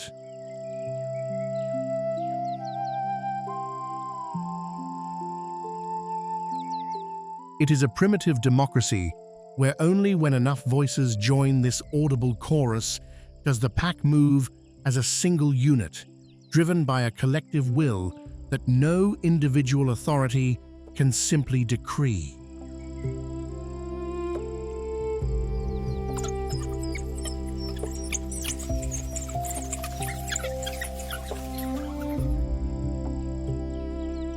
Their mottled coats of gold, charcoal, and white are completely unique to each individual.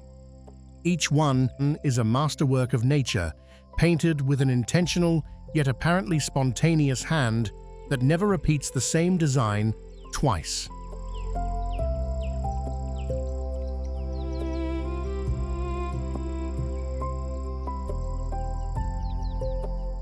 Their large satellite dish ears amplify every sound while dissipating heat against the rising temperatures of the arriving day.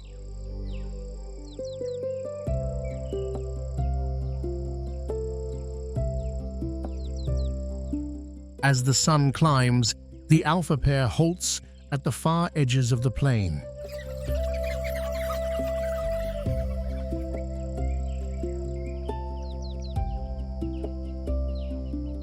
A young wildebeest has strayed from its herd, unaware in an apparently harmless moment.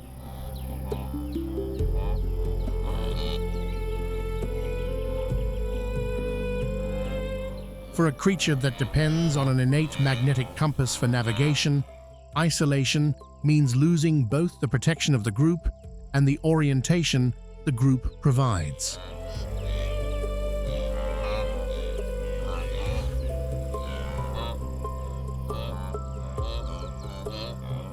Scientists believe wildebeest perceive the Earth's magnetic field to guide their epic migrations, and that sense works better within the group that calibrates it collectively.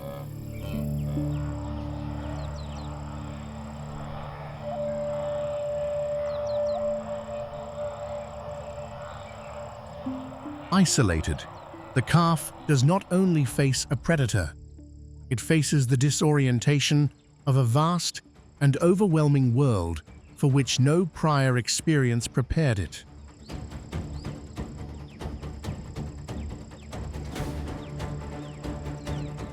This is the opportunity and the signal.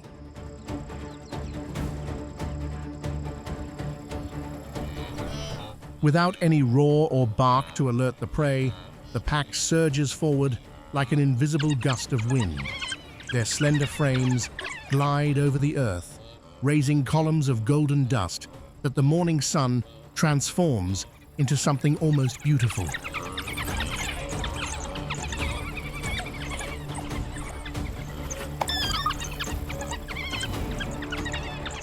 The group tightens the noose with the precision that the training accumulated across hundreds of previous hunts has installed in every member.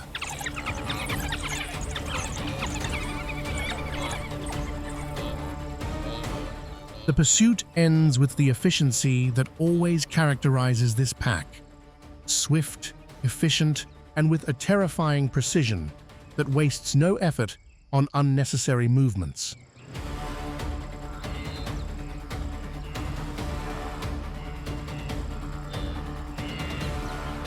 The entire pack gathers around the fallen prey.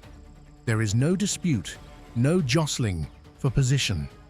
African wild dogs are among the few species that consider the sharing of food sacred as a principle not violated without consequences for the individual who violates it.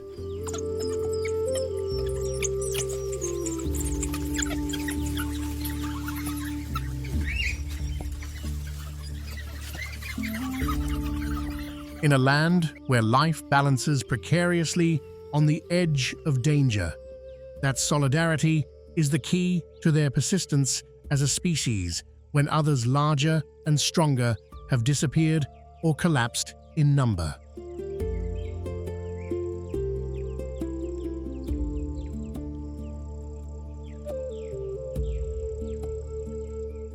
When the sun crowns the horizon, bathing their mottled coats in light that reveals every detail of that unique design, the group departs in silence. A new day has begun, laden with risks, opportunities, and stories still untold.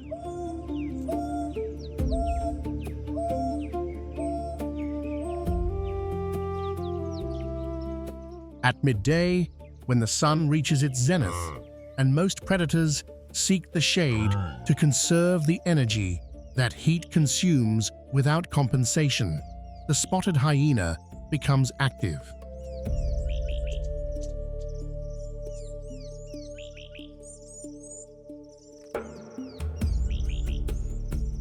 Spotted hyenas live in matriarchal clans where adult females exercise an absolute dominion that no male can directly dispute without immediate and costly consequences.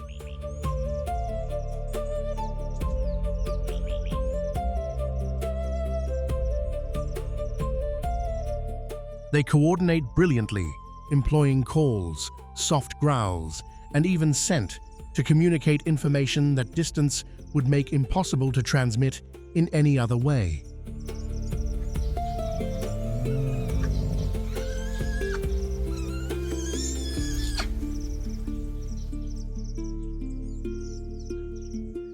Their bite force is immense, allowing them to pulverize bones that many other species simply abandon on carcasses as too hard to be exploited.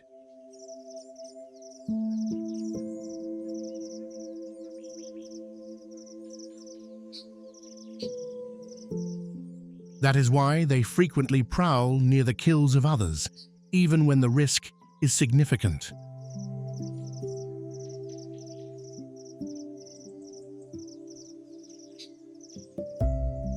During the day, they can easily locate cheetahs with their prey, since cheetahs must rest after high-speed sprints that completely deplete their fast-twitch muscle fibers.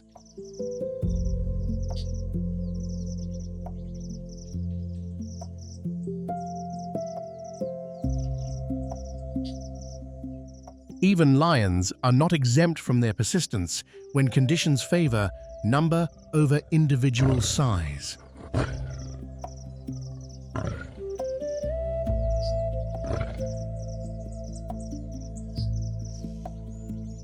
Spotted hyenas are far more than mere scavengers, as the popular narrative describes them. They are formidable and highly organized hunters that produce a significant portion of their food directly.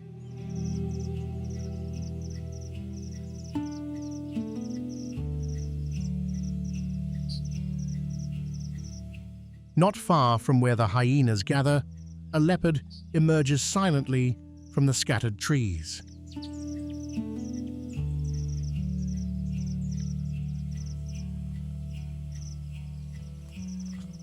Unlike the cheetah or the lion, the leopard operates alone, depending on agility, climbing prowess, and explosive power rather than sustained speed or the number of hunting companions.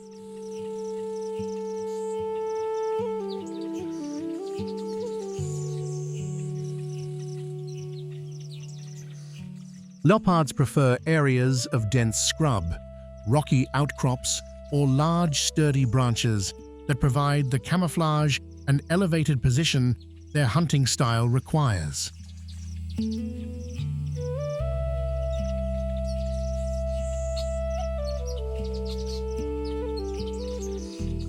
Today, its target is a baboon troop foraging near a rocky escarpment.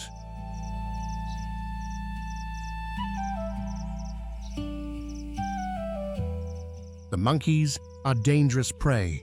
They possess long canines, live in coordinated groups, and react with lightning speed to any signal of threat.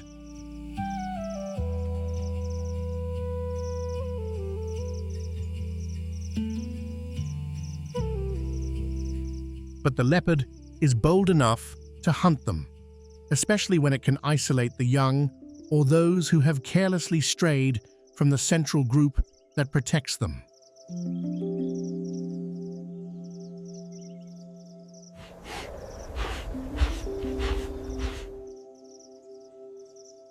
The leopard flattens itself in the grass, observing every nuance of the baboon's behavior with the patience that defines this feline more completely than any other characteristic.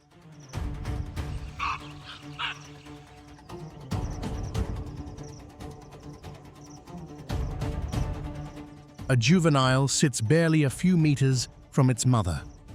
A small gap, but enough of an opening for one who knows how to exploit minimal intervals.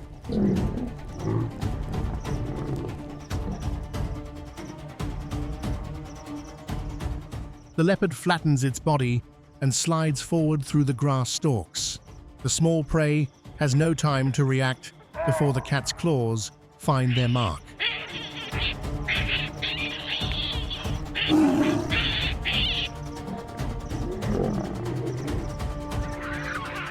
With immense force, it drags the carcass toward a nearby tree. Nearby, the wild dog pack continues through the short grass, noses twitching in search of fresh scent to guide them.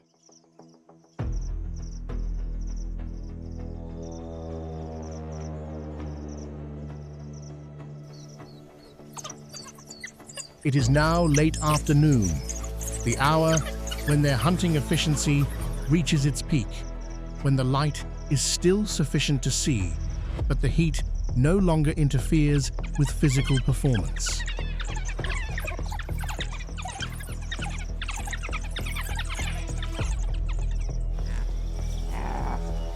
They find a herd of impalas grazing near the brush. Impalas are fast and agile, yet they are prone to panic under the pressure of a relentless pursuit that gives them no time to recover their composure.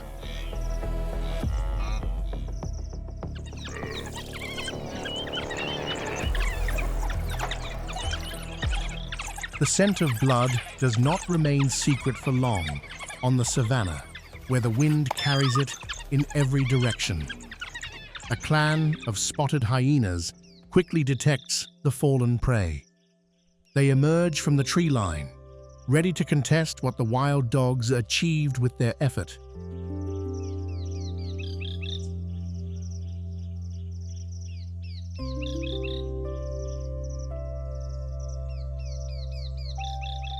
The wild dogs immediately prick their ears. The impala hunt was a success, but the food may belong to another before they can consume it entirely.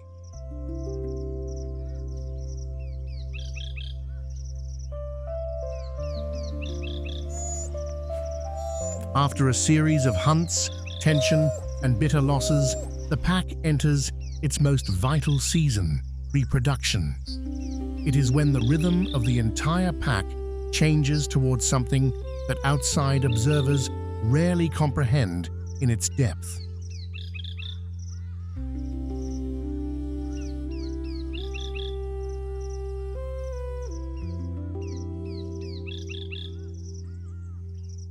Only the alpha pair is allowed to breed, ensuring the pack does not have too many mouths to feed simultaneously.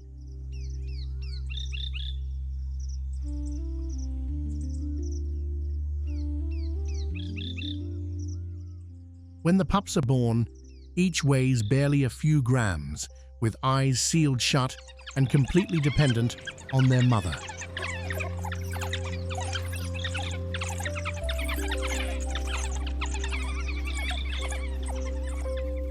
But what sets this species apart from any other is that the entire pack shares the burden of their care.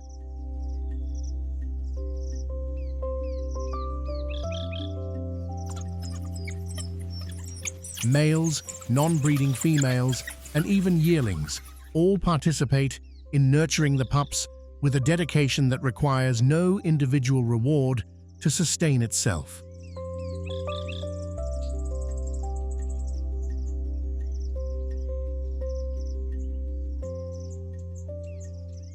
At around 3 months of age, they begin to crawl from the mouth of the den.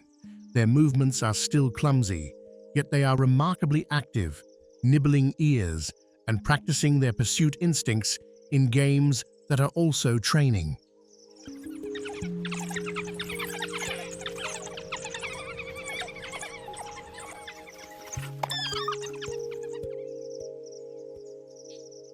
This is also the most vulnerable stage of their lives. Any unusual sound sends the pack immediately into a defensive ring around the den that no predator can penetrate without facing all of them simultaneously.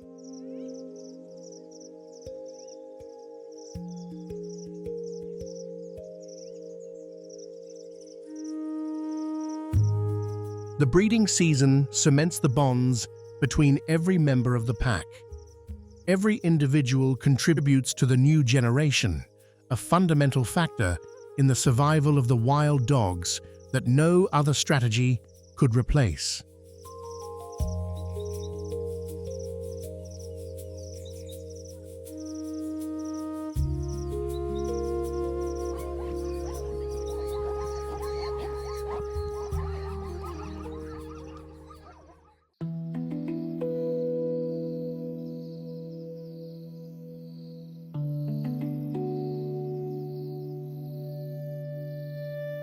As the last light fades over the horizon of Kanga, the waterholes fall silent once more. The prints in the mud and the alliances forged beneath the acacias remain as testimony of resilience.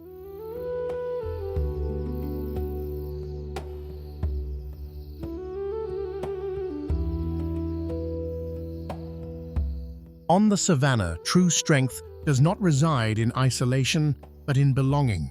Not in individual roars, but in the shared memory and solidarity that keeps alive the oldest melody on Earth.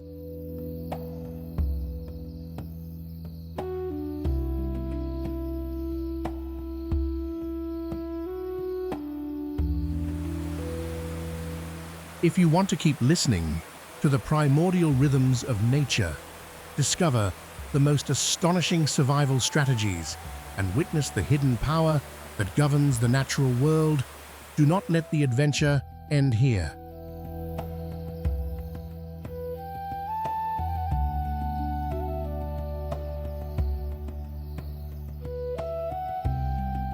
Subscribe to Hidden Planet TV, activate notifications, and join us on our next expedition to the heart of the wild. The natural kingdom awaits us.